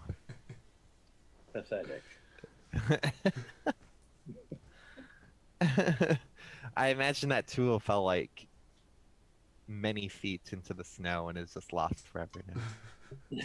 He goes out to fetch it like every time. God damn it, woman! This thing's gonna get rusty. Yeah, this doesn't have a coating. Yeah. If it doesn't look like there's anything else here, I guess we're Going back going. to the other doors. Okay. Double doors to the X14. Did we want to check those? Yeah, why not? Okay. Who's gonna open them? I'm gonna listen at the door. I'm gonna put my ear against the door, my half elven ear, and take Alright. a listen this time. No more ogres. Good. Do I hear anything? I don't know. Give me a perception check. I'm gonna put Okay, my okay. ear to the side of Kelroth. Kelroth's head. 21. Trying to use him like a conch shell. Like, do I hear anything You're through trying him? to hear through my ear? Like putting a cup up on the wall. You can hear what sounds like a rhythmic patting of feet on the floor. Demons. There's demons in here. It's definitely something in here. Okay. What I'm gonna do is, is the door unlocked? It is. Can I just open it a crack and take a look inside? Okay. Sneaky Kelroth.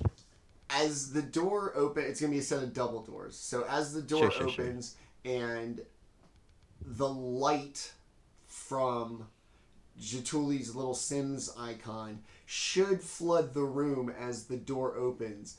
The light only seems to go but so far and just seem to stop.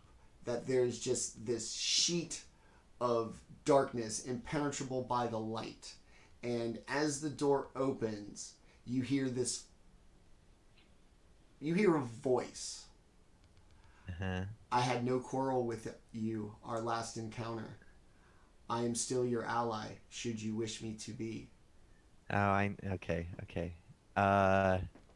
Well, we can't see you. Maybe a little bit of a precaution against perhaps what may be overzealous and slightly prejudice against that which they might see. Well, are you a monster? Some would say yes. I prefer a Well, different that's not path. encouraging. I say louder. Nobody says I'm a monster. Listen. I'm feigning that I don't remember who he is. If you reveal yourself and you're unarmed, we are down to have a friendly conversation. With nobody needs to get hurt. Huh? Let me get a rare persuasion check. Yeah. Do one of those. Party ain't got a whole. Ooh, I got a 16.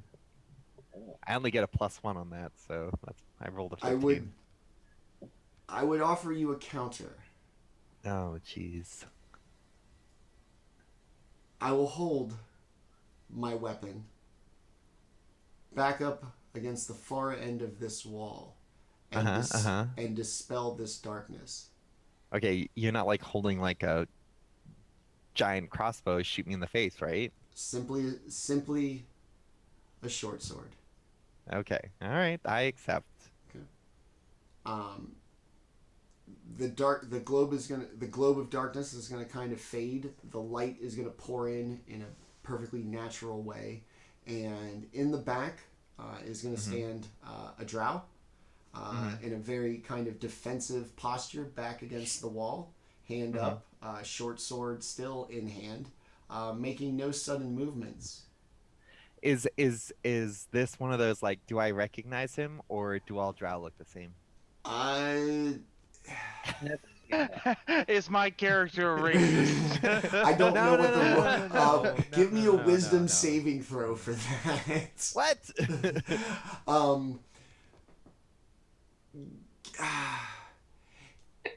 Give me a perception check, and I'll tell you why in a second.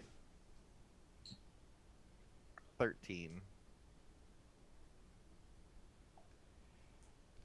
The voice sounds familiar, but the last time you believe you encountered that voice, it was dressed in like outdoor attire, heavy furs, and a large, bulky coat. So physically, by appearance, you were not entirely sure.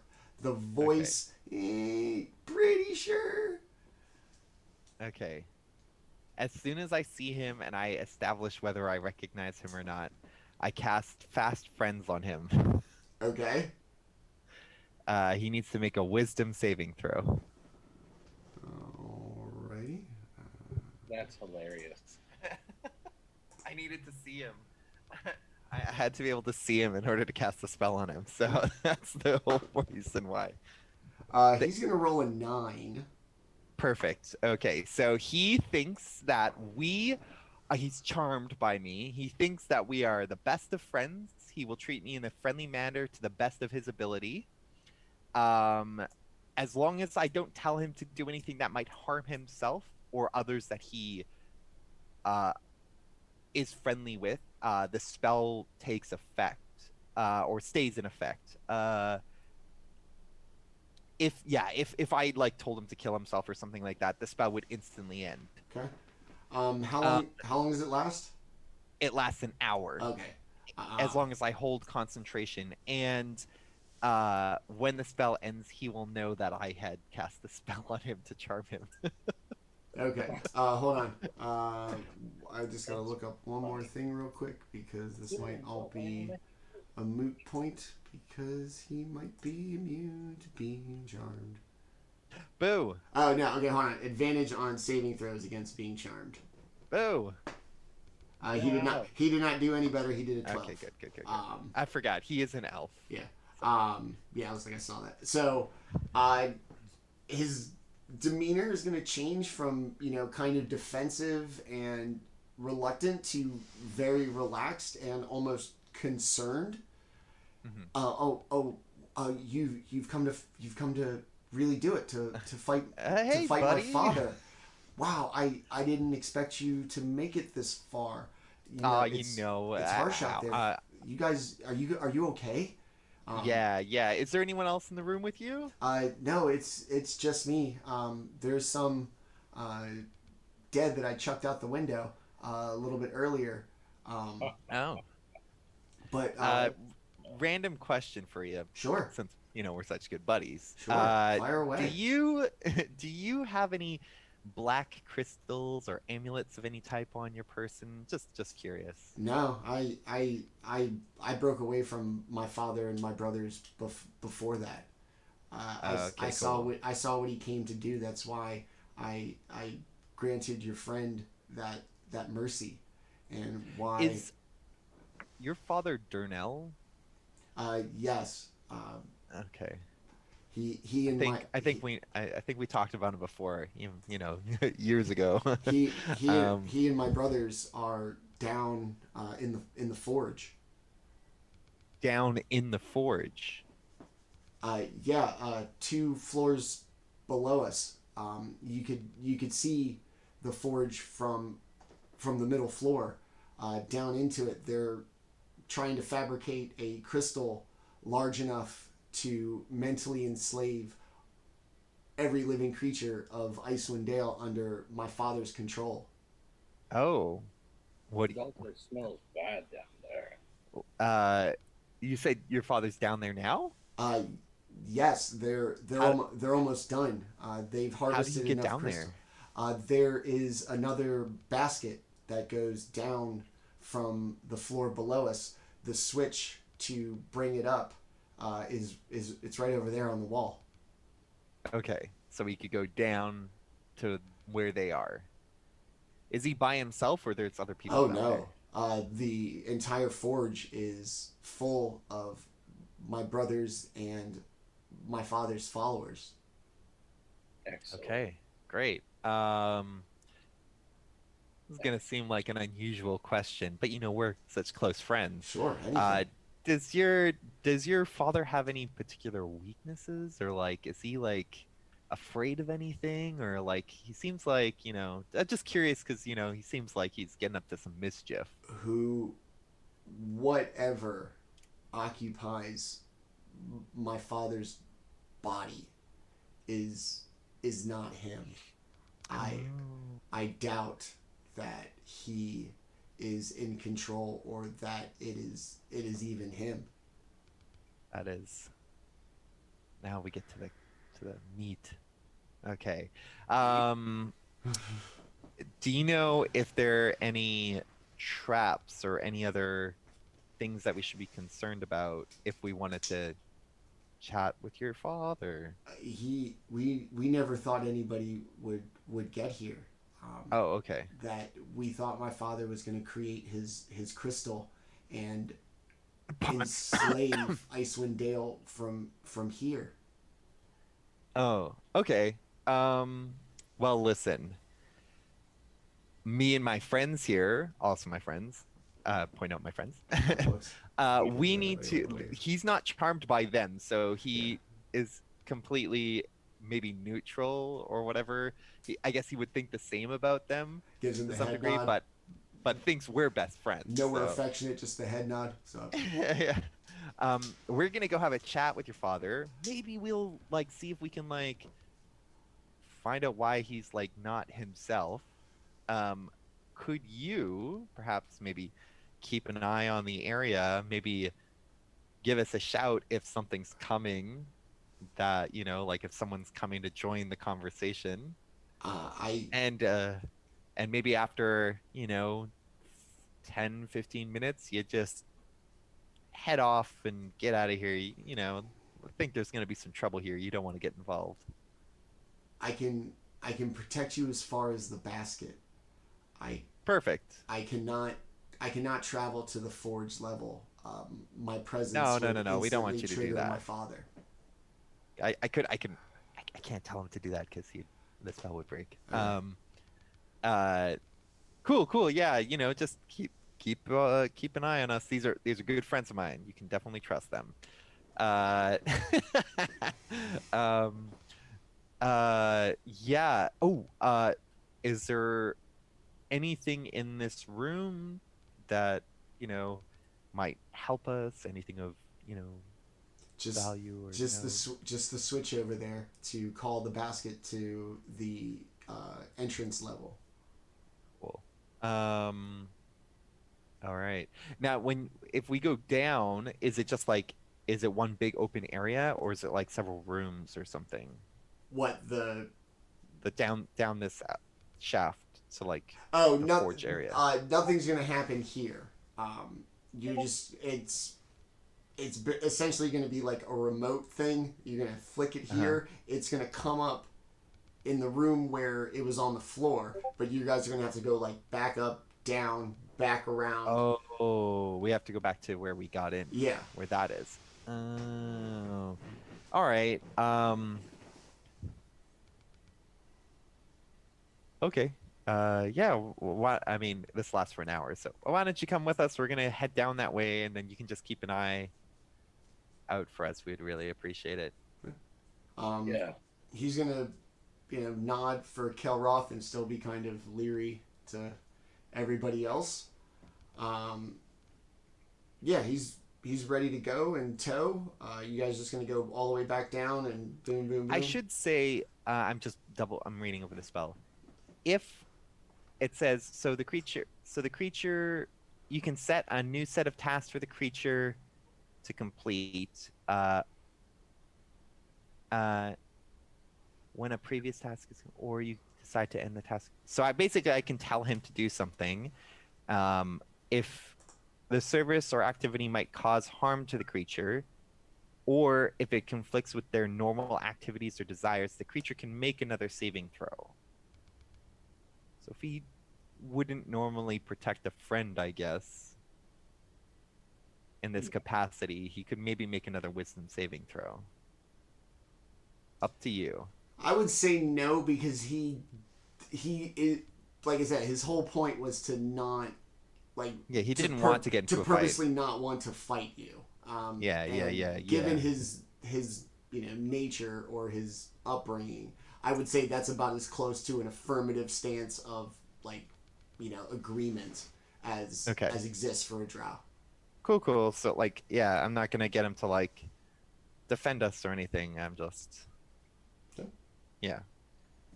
You know, and then I kind of like make winkies to my companion, like, hey guy. And Kelroth. Yes, friend of Kelroth. All right. Yeah, let's. We are He all. says that if we head back the way we came, after we flick this switch, which I do now, Okay. that it should call the shaft, the carriage for the shaft in the other room that we first came in, yes. that leads down to the armory, which is where we will find Durnell, who, by the way, might not be himself. Not that I think that it matters at this point. Okay.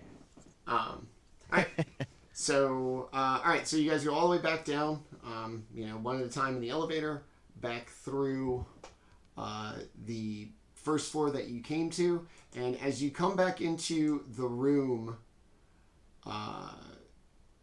yeah, X6 as it appears on stream right now, the like odd panel that was flush with the floor when you first came in has now risen up out of the floor and proven to be the roof of a basket very similar to the one you took upstairs.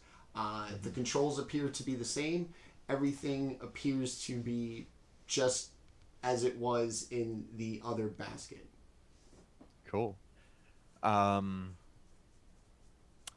since I cast Press Friends, protection of poison is not concentration, so you still have protection of poison up, Jaatuuli. All right, and I'll just tell friend here. I'm like, what's your name again? I'm so bad with names.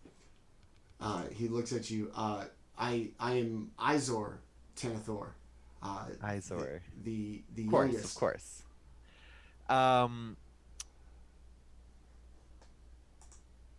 be straight up with you. Some crazy shit's gonna go down.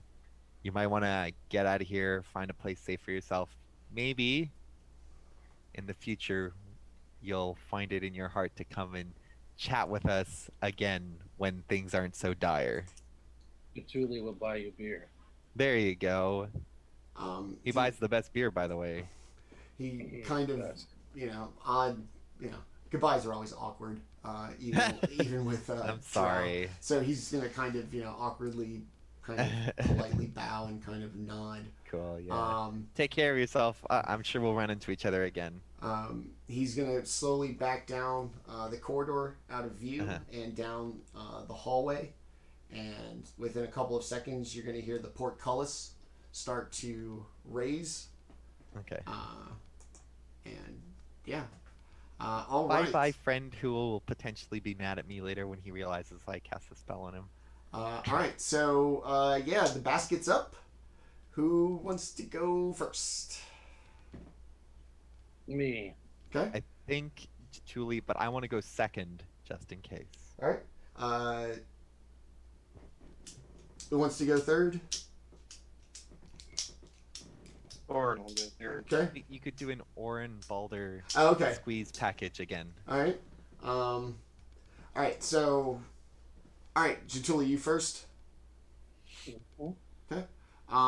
As you get in the basket, it's going to be very similar. This time, it's going to go down, and as it descends, it's just going to end up in this tiny, little kind of square room. With just enough space for like the basket, like a 5-foot radius beyond that, and the mechanics that you would see operating the basket. There's a set of sealed double doors in front of you. All right. I'll go ahead and like push my back up against the wall, like all Metal Gear Solid style. Okay. And send the basket back up and wait for them to join me. Okay. All right. So Kelroth next. Same thing. You're going to kind of descend into this big square room. Track chain for the movement of the basket. As you come down into the room, Jaatuli's going to be all solid snake up against the wall, and a set of double doors in front of you. Okay, I'll do some like like some nods and some points, and then I'll Metal Gear Solid next to Doing him. Solid Snake, but you still have like a light glowing that's like moving above your head. That's You get you get the exclamation point. Da-da! Yeah. Yeah. And Jaatuuli has a quest for us to complete. Give me my side quest, you lizard bastard. So as the light kind of shines in, like I said, it's basically going to be a 15 by 15 room with just the mechanics of the basket, and then these double doors. Yeah, let's all get together. Okay. We're Orryn, waiting. up and down, same deal. Solid room, double doors, just the mechanics of the lift.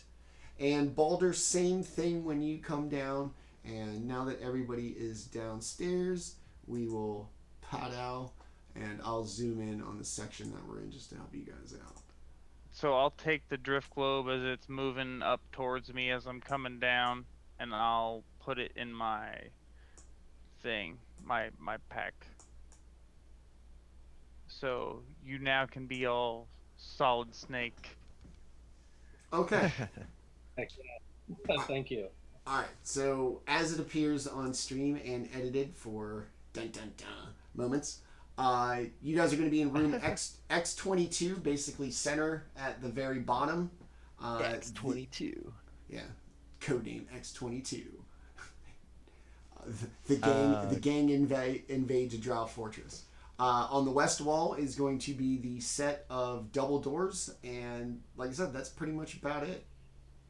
Well, I'll do a little peeky-do into the doors. Okay. As you open the doors, you're going to hear whispering in Elvish. Uh-huh. What are they saying? They're here. They really are coming for us. I'm gonna get you. All right. I'm like, well, if you don't want to die, I'm just speaking out loud. If you don't want to die, I wouldn't put up a fight. You hear swords drawn. No, that's not what I said. And every shit. Close the door. I closed the door. No, I think in and Metal Gear, from I think the in other Metal Gear side, I'm Solid, like, I think that really gets you away from like an alert. I'm like, no. All right. Yeah. Everybody, roll for initiative, please. All right. Oh Jesus There Christ! we Is that a go. D20? It is. That's my second time doing that. Then they have to spend their energy doing that. That's not too bad. It's true. Open door and then chop. Yeah, we can bottleneck them.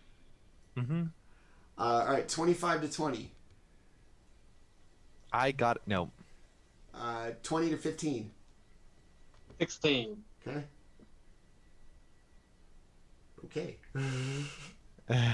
We're fast. Stop judging us. 15 to 10. 12. All right. I'm not worried because I know 10 Baldr to can't 5. roll my number. Wow. That had to be Baldr. Yeah. Hold on. He's fixing. I don't know if he can hear. Maybe he does have that low a number, but he still can't beat mine. Baldr, what'd you get, buddy? Sorry, it's 12 for me too. Okay. Oh. Alright, so I'm guessing your dex is going to be higher than Jaatuuli, so you'll go Baldr, Jaatuuli, and then Kelroth coming up last. Yeah, 1. Alright. So did you close the door? When I heard the swords drawn, I'll say I closed the door. Okay. So automatic reaction. on the Orryn's going to be first up. On the other side of these now closed doors, you can just hear this kind of like, heavy breathing and all this, anticipation for battle.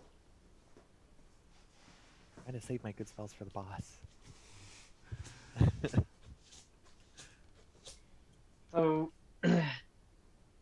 So the sound seems to be coming from the other side of the door, right? Yeah, you heard swords drawn. Kelroth heard speaking in Dwarvish or Elvish. Let's not get confusing here. Yeah, but like it's X-21 Yes. roughly, right? Yes. Awesome. Okay. So I guess Orryn will just go ahead and open that door up. Okay. Inside, you're gonna see two drow. These significantly beefier. Their weapons look much better maintained, and most importantly, these two are not gonna have the glowing blue eyes. And quick question. Yep. So there's these two here.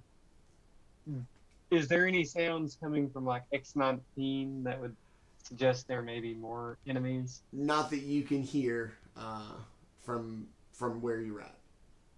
Awesome. In that case, I will go up to the closest one to Thunder Gauntlet. Okay. I'm sure there are more lurking around the corner, but I'm gonna go based on one. 14 to hit probably isn't gonna get it done. Is it? It does not.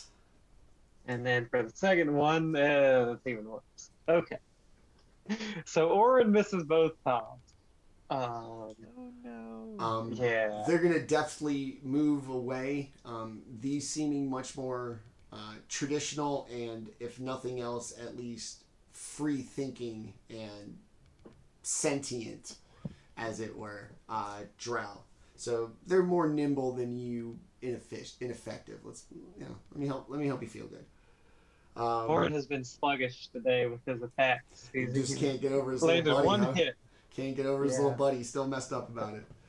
Exactly. All right,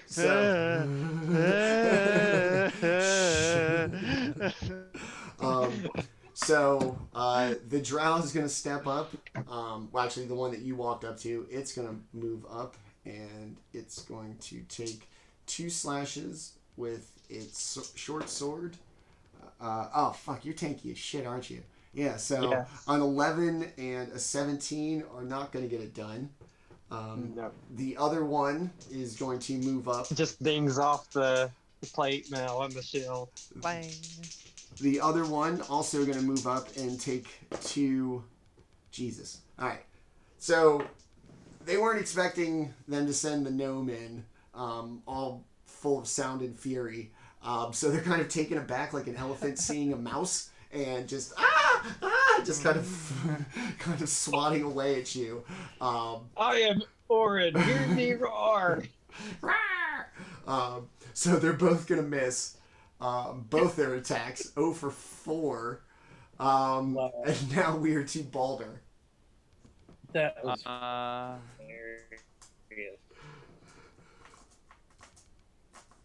lead and attack. You're gonna run in windmilling too? No! No, mine's gonna be a little more coordinated. I'm gonna use Orryn, kind of like imagine him being like one of those like parking posts. I'm just gonna like use him like one hand on it and then just like flying kick.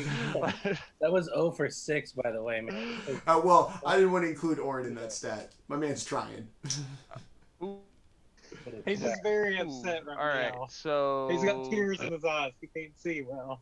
26 to hit for the first one. Yes. Yeah. Yes. Okay. Better be. Good Dirty 20 for the second one, Yes. and get in the tray. Yeah. A 24 for the third one. Yes. All right. Just fists and kicks just coming over.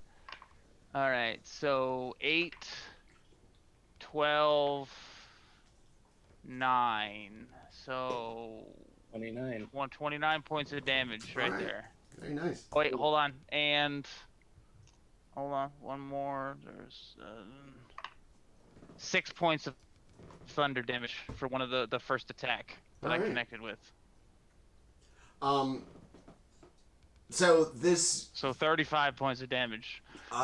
this drow is going to be completely taken off guard.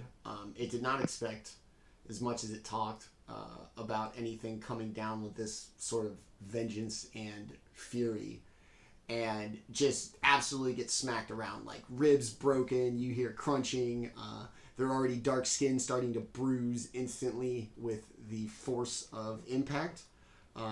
Very nice round, buddy. You got anything else? No, that's it. All right, cool. All right, Jaatuuli, you are up. One drow is not doing well, and one obviously still at, very well. All right. I will let out a rage roar Okay. and swing at the one that's looking shitty. All right. So, got a 14. No. All right. Come back around with a math 22. Yes. So, that is 15 points of damage. Woo. Okay.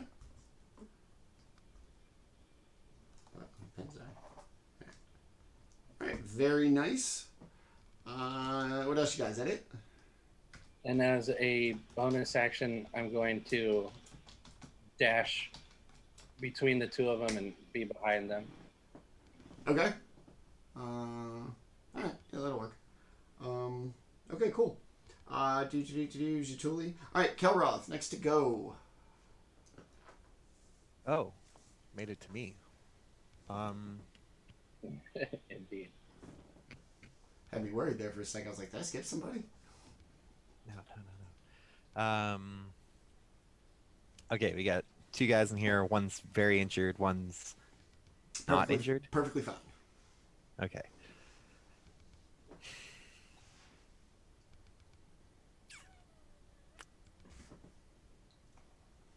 I will just get into melee. And that's it. Because they didn't hit, so everyone's doing fine. So, Are you flanking with me, kind of? I need to stay next to you guys in order to use my abilities and stuff, so I'm not really putting myself in a flanking position for anybody. Okay. Yeah. all right. Is that it? Yep. All right. We are back up to the top with Orryn. The first one you swung at is not doing very well at all. And the other one that kind of crept up beside you to slash at you is still totally fine. So, Orryn will this time compose himself before attacking, I hope, and go for the Thunder Gauntlet. Find your center. Oh, that one has to be. It has 25 to hit. Yes. And second one, oh, but other. So, both of them hit. And that is 17 total points of thunder damage. Orryn, I imagine the drow were like normal people size, so it could actually hit them in the stomach. So he's going to go for a liver blow from hell. Like Floyd dropped De La Hoya with a shot to the kidneys. This drow, after the physical beating from Baldr and a decisive axe slash from Jaatuuli, and now the Thunder Gauntlet, is just going to buckle and collapse. Orryn's gonna spit and be like, "That's for my little buddy." Yeah. All right. What else? Jaatuuli, I feel the rage. You son of a bitch! I hate you. Your next level will be barbarian, I can tell. I'm gonna multi-class from hanging out with my buddy. Exactly. All right. What else you got? Is that it? That's it. Yeah. Okay, very nicely done. So one drow is now down. It will be the other drow's turn. It's going to take its swing at Orryn, having completely underestimated his viciousness. Oh yeah. That's going to be a 24 to hit on one, That hits. Yep. And a 13 on the other is not going to get it done. Nope. Okay. Stat block. Pull it up. All right. All right. So you are going to take 8 piercing damage. 7 and 12 poison damage. Ow. Like I said, this time he's not messing around. If you have been poisoned before by any of this, it feels exactly like that same kind of sluggishness and like deep throbbing pain at the point of the wound. Wait, who did he Orryn hit? will. Orryn. Yeah. But sorry, I'm still quite a bit above half hit points. So. Alright, that's going to be it for the drow. It is now Baldr's turn.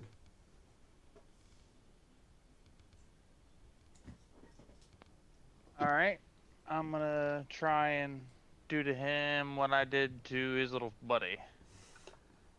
An 8's not gonna hit, is it? No. They didn't fall asleep. All right. All right. Well, an 11's not gonna hit. Is Closer, it? but still no. All right. And my final one. That's cocked. No. All right. So I missed this round.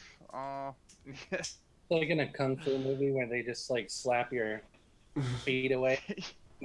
Yeah. Exactly. They're all, oh. Impenetrable defense by the drow. Jaatuuli, you're up. All right.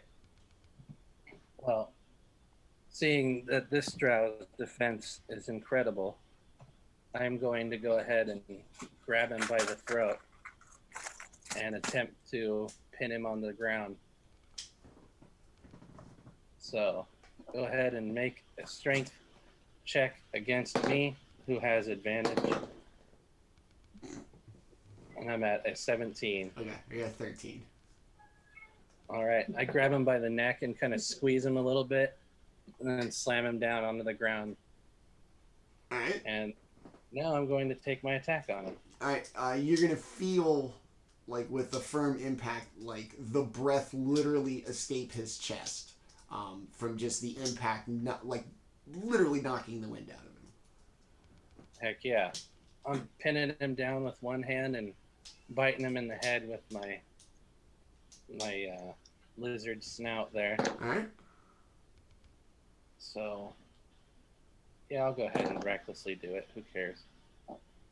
All right, I got a 22 to hit, Yes. and I'll bite him for 6 points of damage. Okay. A small bite. Got him on the tip. A nipple. Yeah. This is Jaatuli's foreplay. Yeah. This is what lizard love is. All right, and now we've attracted a whole new fetish. Fantastic. All right. So you're gonna grab homie by the throat, throw him down, choke slam him, and bite him. So Yeah. Undertaker and Mike Tyson heard. What else you got? That it? That's it. All right. Kelroth. This thing's devolving quickly. One drow is dead. One is pinned and missing a part of what'd you bite? I got him on the low, dude. Ooh. Oh, very Mike Tyson. Cool. All right. Yeah, my man only needs one earring from now on. I will drop a healing on Orryn. Okay. A 12. Awesome. And that is all I will do for now. All right. We will take the heals very nicely. Orryn, you're going to feel better, a little more lively, a little more enthusiastic, if that's possible. And it's going to be your turn. With the one drow pinned and missing a part of its ear. Orryn will go for the ground and pound. Nice. Thunder Gauntlet. Now that he can finally reach someone's face, that's what he's going for. My goodness. Good learning. So the first one's a 25, and then the Yes. second one is also a 25. Yes. So the first one's 13 thunder, and then, both of them, that's max damage on that one because I rolled an 8 on both of those. So 26 total thunder damage. The Wow. best damage that could be possible. Oh, So he just Uh, looks at Jaatuuli with a thumbs up after he just like wells. This is my for freak- my little buddy. Smash. Like, people are like pulling Orryn off. Look, dog, you gotta calm down, man. Seriously. you're gonna blow a gasket, dude. Yeah. Save some for the boss. No, these bastards. Screw him! All right. The drow. Orryn, is that it for you, buddy? Good. You got. I mean, throw up. You got a bonus action. Do it, man. Go all out. You just smash the shit out of this Well, thing. I don't have anything damaging. I'm not gonna use it yet. Okay. All right. Yeah. All right. It doesn't do any damage, it's just a sort of support thing, and it's not necessary yet. The drow is going to try to escape, wiggle his way out. Ooh, that. I'm at 23. Damn it. 20, I was like 21. That might get it done. Nope. Okay. I rolled a 19, so sorry about that. All right. So he's gonna try to squirm free. Jaatuli's large hand keeping the throat down. And I imagine you could probably touch the ground. Like if you got him pinned like this, like your fingers probably reach like the actual floor. They're hooked into the ground a little bit, giving me an extra. Some grout lines. All right, so it's still pinned. Can't do anything. Baldr, it is you against this pinned drow.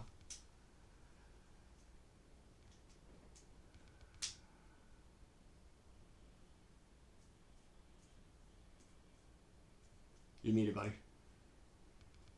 That's a natural 20 for one and a 19 for the next one. Yes. So I would imagine both of those hit. All right. Not So Critical punch. yeah, as he's like lying down, I just run up and just like running kick. Right in his face. Like a golf swing. but Yeah. with Exactly. So 6 and 11 plus another. So 12. So 19 points for one, and then 11 points for the other, and then on the 19, plus another 6 points of thunder damage. Okay. So 25. Describe to me how you dispatch this thing. As Jaatuli's just kind of like holding him down, I imagine I just kind of just run up and just heal right to the side of the head as he's Okay.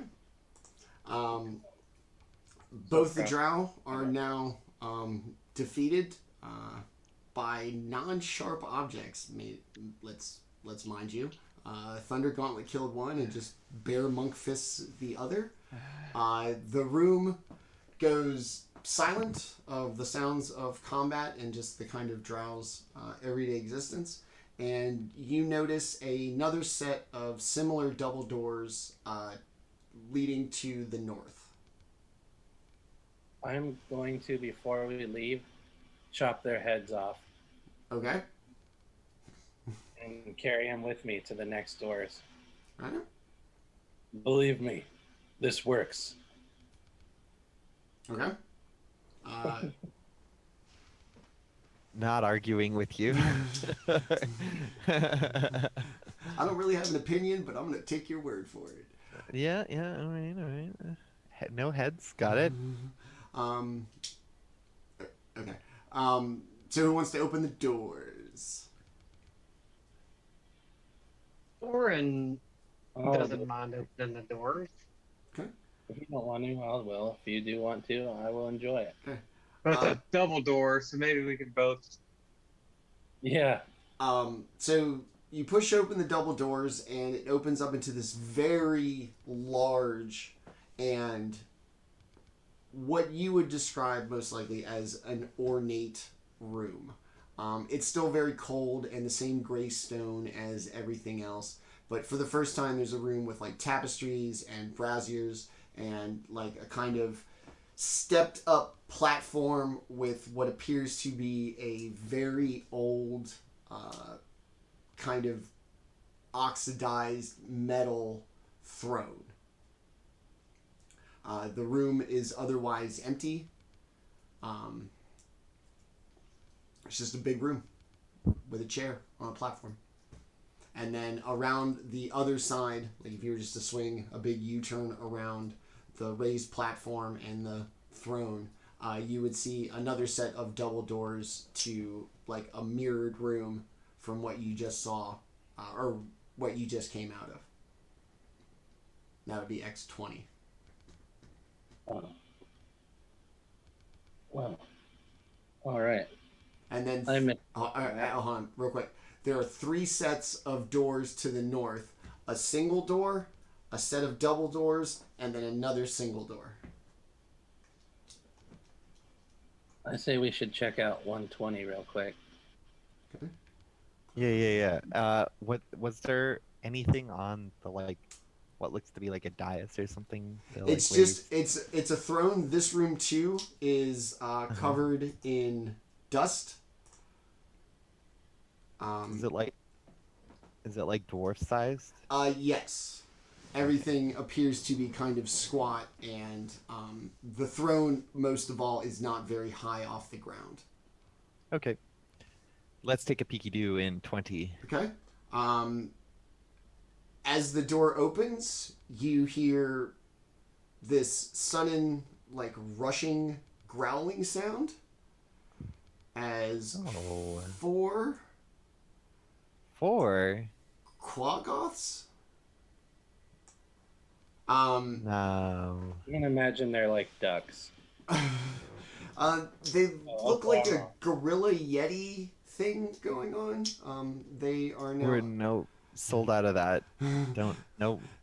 Do not want return to sender. Yep. So we'll just go ahead and keep the same initiative for you Can guys. I close the door on them? No, they cannot. Oh. All right, so we'll just keep the same initiative just so we don't have to slow everything down with that because we're getting pretty close to time. All right, so Yeah, it's all good. back to the top. We will be Orryn first to act. You said there's 4 of them? There are 4 of them. Chain lightning, fireball. Are they within like 20 feet of each other, all 4 of them? Yes. Orryn is going to flashbang them, shatter. He's going to charge up his little flashbang and just throw it in there.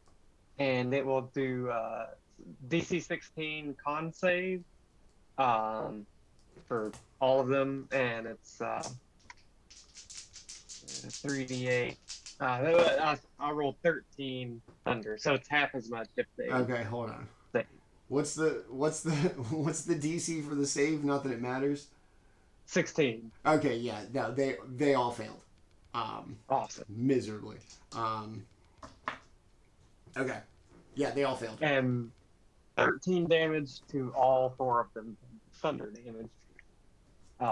It'll just be like a loud boom that hits him pretty hard, and Orryn will run up to he'll be positioned where the others can get in if they want, but he will run up to one of them and whatever the farthest one is, and just kind of stand next to it.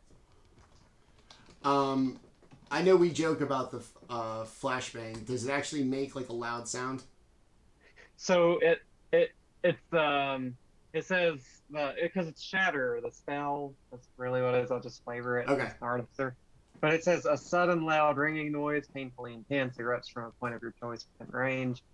And then it goes on to say, how much damage and stuff.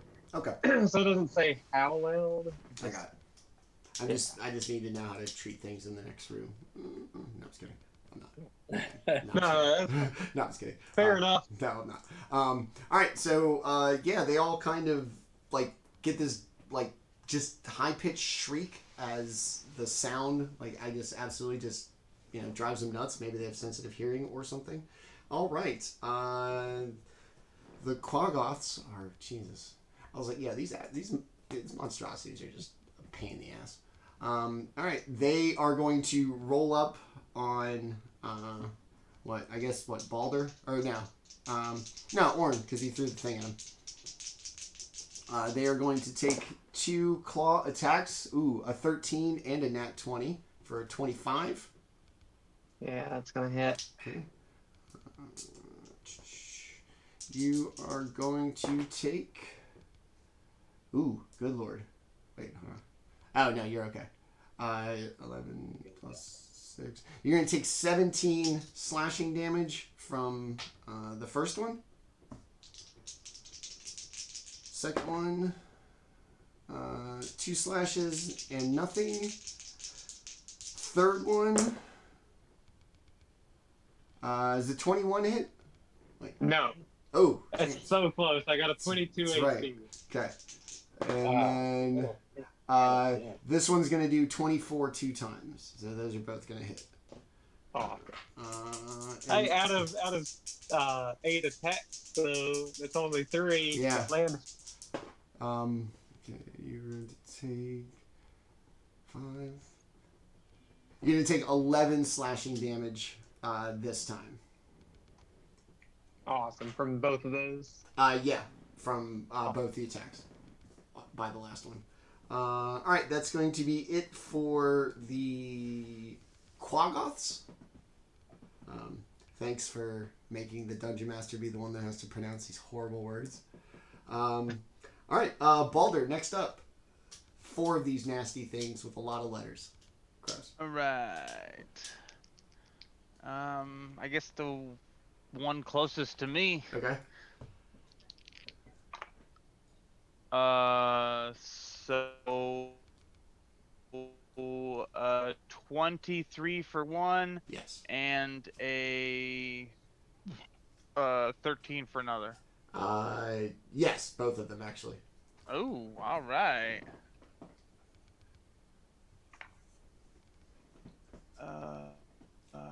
So that is 12.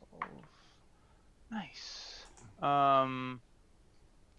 So 18 points of damage, 6 of that is thunder for the first attack, and then 11 points of damage for the second attack. Okay. I'm gonna do another. That's gonna take care of that one. It's just gonna kind of slump, face down and dead. Nice. And then I will unarmed attack the next one. Okay. Does a 17 Yep. will hit? So that one is 9 points of damage. All right. One's gonna fall dead. One's, like a wild creature or whatever the hell this thing is gonna take a serious punch, and kind of stagger. All right, Baldr. All right, Jaatuuli. All right. I'm still raged out, so I'm going to run in and hack the one that looks worst off. Okay. And I'm going to do it recklessly. Because why not? Heck yeah.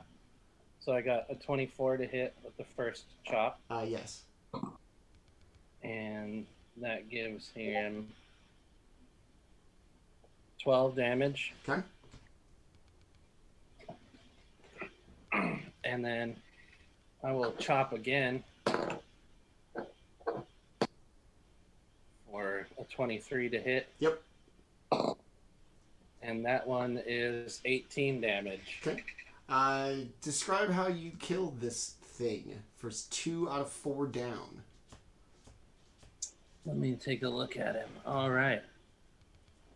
I chop right through his head and into his shoulder, and it spins him onto the ground. Right. We have 2 down. It is now Kelroth. How much damage did you take, Orryn? Like what are you at? I'm at 27 out of 63. Okay, I'm gonna drop just a regular healing on Orryn. Ow. 10. Ooh. It's a low roll for me. All right. Orryn feels better nonetheless. Cool. I will take And I'm gonna position myself close to Orryn. it. Okay. Yeah. All right. Orryn, your turn. Orryn will use a bonus action to activate defensive force field on his armor, giving him some temporary hit points. Okay. 6 to be exact. And he will go Thunder Gauntlet, one of the Quagoths or whatever they're called. I mean, hey, look, I'm all down for the input, y'all. You guys want to help out here? more than welcome. Whatever. He's gonna Thunder Gauntlet the ugly. Okay, he's Gotcha. gonna Thunder Gauntlet the ugly. 14. 14 does get it done. Awesome. That one deals 10 thunder damage. Okay. Nice. Boom. Disadvantage. Okay. Correct. And then the next one, that one's a hit at 26. It will deal 12 thunder damage. Okay. All right. 2 loud booming shots. Oops, hold on. Sorry. Go off as Orryn punches this just thing. It's gonna snarl. It's gonna growl. It is not looking too well. It is now. All right. Is that it? Yeah. Yeah, that's it. Awesome. All right, so the exceptionally injured drow, the one also who got hit by the Thunder Gauntlet, is going to take his 2 swings. Oh yeah, what is it? Yeah, sorry, yeah, the thing going. The Quagoth is going to take his swings with his claws to Orryn. He's going to miss with both of them. And then the other one is going to take his shot at Orryn and miss both of those. Your bastard 22 AC? 22. Okay. So yeah, nothing from them. Back to Baldr. One of them really injured. One of them still just suffering from just Orryn's flashbang.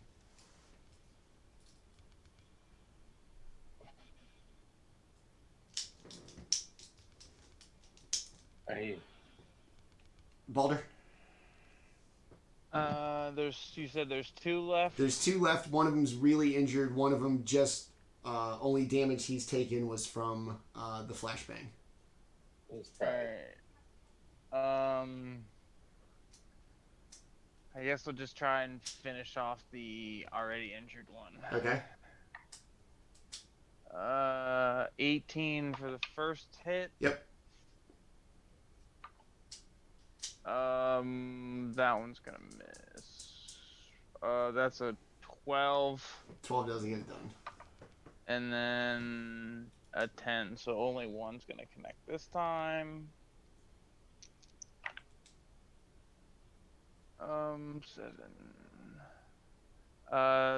13 points of damage, 6 thunder. Okay. How do you dispense of this one as it too falls dead? Just a flying roundhouse kick, and as you hear it, you just hear this thunderous boom as I connect with his jawline. All right. Yeah, so it has now been dispatched. Is that it? Anything else? No, that's it. All right. Jaatuuli. There is All right. but one of these things left. I will recklessly attack it with my axe for 26 to hit Yes. and a 18 to hit. Yes, both of them. So we got 10 damage and we got 11 damage. So 21 damage. Okay. It too, looking very poor condition. Anything else? That's it. All right. Yeah, Kelroth.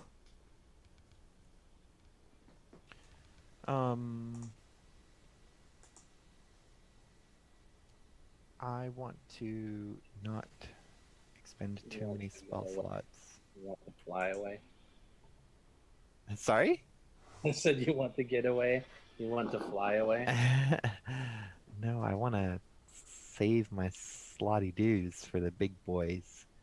Save them. They got potions. Yeah, I think we're good. I'm Okay. holding off unless somebody desperately needs healing. Any takers? Nope. All right. Back Right, up. very good. That's what I thought. Back up to the top with Orryn. One of them left, little guy. Orryn will use his Thunder Gauntlets again. Okay. 16 to hit, and that one's also hit. Okay. So total thunder damage will be 23 points of thunder damage. Okay. Tell me how you dispatch of this thing. Since they're like hunched over, I'm imagining I can reach its face, because it's like on all fours. So Orryn will punch it in that ugly nose that it has, just like really try to blow its head off with the thunder. Okay. Wow. I'm so proud of y'all. Orryn's getting violent. He's been learning.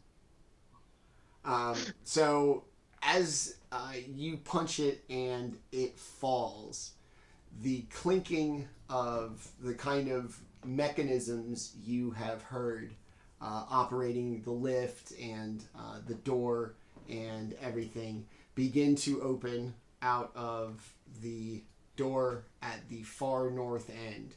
And as the door slowly opens inwardly, a large screech and just horrendous scream can be heard. Thunderous footsteps can be felt in the floor. Some odd instructions in Elvish can be heard. Get them, my pet, for they truly shall suffer. And we'll leave it right there for the night. Yeah, come on, you guys. Come on. You know that big dramatic entrance had to be left. Yeah. All right. All right. So, yeah, making our way through the Drow fortress, former Dwarven fortress. Yeah, coming along. Like you said, the map's intentionally cropped just to kind of keep it easier for everybody. And this way, keep you guys going. All right. So, episode 21. What did we call this one? Mountain Fortress. Wow, that's very original of me. Thanks. Don't worry, you guys. I stayed up all night working on that. Yeah, episode 21, Mountain Fortress, has come to an end. As always, next week we'll pick it up right here with the group in a very large room with double doors opening and some kind of large creature coming in. As always, I just thank these guys every week for coming out and playing with us. It's so much fun. And now is when we meet the actual people behind these great characters. And we will start with Kelroth. Tell us about Dustin. My name is Dustin, and I was playing Kelroth. Yeah, I'm just a nerdy geek guy who enjoys the sports and the video games, and I work at a restaurant/bar. Yep, All right. There you go. All right. let's go upstairs to our brutal monk this evening. You did a lot of damage, bro. Baldr, tell us about Lewis. Level 6 was a nice level for Baldr. So, Nice. he got a little upgrade on a couple things. As you saw, I was Baldr this evening. I am Lewis, resident catering chef, husband, father, pet lover, all around any sort of motorsport, anything like that. Xbox enthusiast, and all around and lover of D&D things. Love, playing games on this channel, and love hanging out with these guys. All right. Let us go down to Orryn. Also, some pretty good damage tonight, and more than anything, your just unbelievable ability to not really get hit. Just did not factor into my plans when this campaign started. Yeah, the little gnome's going to be AC 22 at level 6. Oh, by the way, he's not Forge Cleric. The good news is, 22 is about where it starts hitting the limit. I get a couple more bonuses, but they come after enemy 2 hits. Okay. I kind of start getting out of control. So, All right. All right, so it doesn't I wouldn't be too so it worried. doesn't scale from here. Okay, cool. No, Well, not cool, at the end of unless we get a bunch of magic items, if everything stays the same, I think I'll have a 24 at level 12. So, All right. not that bad. So, Orryn, tell us about Landon. Landon Baker. I am a software developer during the day, but I love video games and D&D, especially this group. I think this group has been my favorite D&D group I've been in, so it's been a lot of fun. I appreciate you hosting these games and DMing for us. Always. I love video games, like I said, especially fantasy games. So when Dragon Quest XII was announced the other day, it was pretty exciting for me. So can't wait to see more news on that. And I'm married and I have 2 St. Bernard puppies. So, well, they're not puppies anymore, but yeah. One of them only outweighs me, so the other one's not quite as heavy as me. Puppy. But that's about me. That's everything important. Dragon Quest III remake. Way more excited about that. That's going to be dope. That one looks really good as Yeah. well. It's just a mystery for 12 at the moment because 11. I thought 11 was awesome. So I think tried. I tried. I couldn't do it. I tried. Really? Just Oh, kidding. You give me 3 again. It's probably been 30 years since I played number 3. I will be all about it. I can't wait. All right, let's finish up. Last and not least, our So you like to disarm things now. Jaatuuli, tell us about Tenta. It fits with you. Your role play is strong, my friend. Thank you, sir. I am Tenta. I play Jaatuuli Lohikarme. I like fighting. I like blood sports, MMA, bare knuckle fighting, that kind of stuff. I'm really into bare knuckle fighting championship right now. I'm just thrilled by it. And I love video games, and I love tabletops. I like Shadowrun. I like D&D. I like Gamma World, and all kinds of fun things like that. I'm married, and I'm me. I work at a grocery store, and I hang out with these guys, and it's the best. Thanks, you guys. Like I said, every week these guys come out and they absolutely kill it, both figuratively and literally within the context of the game, and they mean the world to me, and I cannot thank them enough. I am Manny at GrowedUpGeek on Twitch, Twitter, Instagram, and YouTube. We'd love your support on all those platforms. I am a Dungeon Master of 3 games. Sunday on our good friend Wiley Hobbit's channel for Greyhawk Lives. I play with Lewis in that one. Tuesday nights here for Twilight Malediction with these amazing gentlemen. and Wednesday nights at 7 p.m. For our One Shot Wednesdays, our kind of concept show where we just get to have rotating players, different stories. We do it every week. We're going to be finishing up with Candlekeep Mysteries here in the next couple of weeks, I think next week. After that, we're going to be switching to a couple of weeks of Ravenloft, some one-shots from a Dungeon Masters Guild supplement I worked on with a bunch of really great people. Esmeralda's Dossier of Dread, available now. Check it out. And we'll do Ravenloft. We're going to have a special thing coming up in July with a guest Dungeon Master. I'm very excited. I'll get to play in something we have yet to announce. And then in August, we're going to be doing our kind of Dungeons and Dragons meets God of War, where we're going to have 3 parties of 4 ascend up Mount Celestia, attack, and potentially dethrone gods before being whittled down to a final table of 4 or 5 to basically wrap up the end of our 4-part level 15 attack the gods narrative that we have planned for August. So stay tuned for all of that. Like I said, give us a like, follow, or sub on any of the following platforms: Twitter, Twitch, Instagram, and YouTube. Hopefully we'll see you tomorrow night at 7 p.m. Eastern Time for One Shot Wednesdays. If not, Sunday afternoon, 1 o'clock on Wily Hobbit Twitch channel. If not, next week, right back here at 7 p.m. with these great gentlemen. We'll be back for Twilight Malediction. Until then, see everybody again later. Thanks for watching, and goodbye!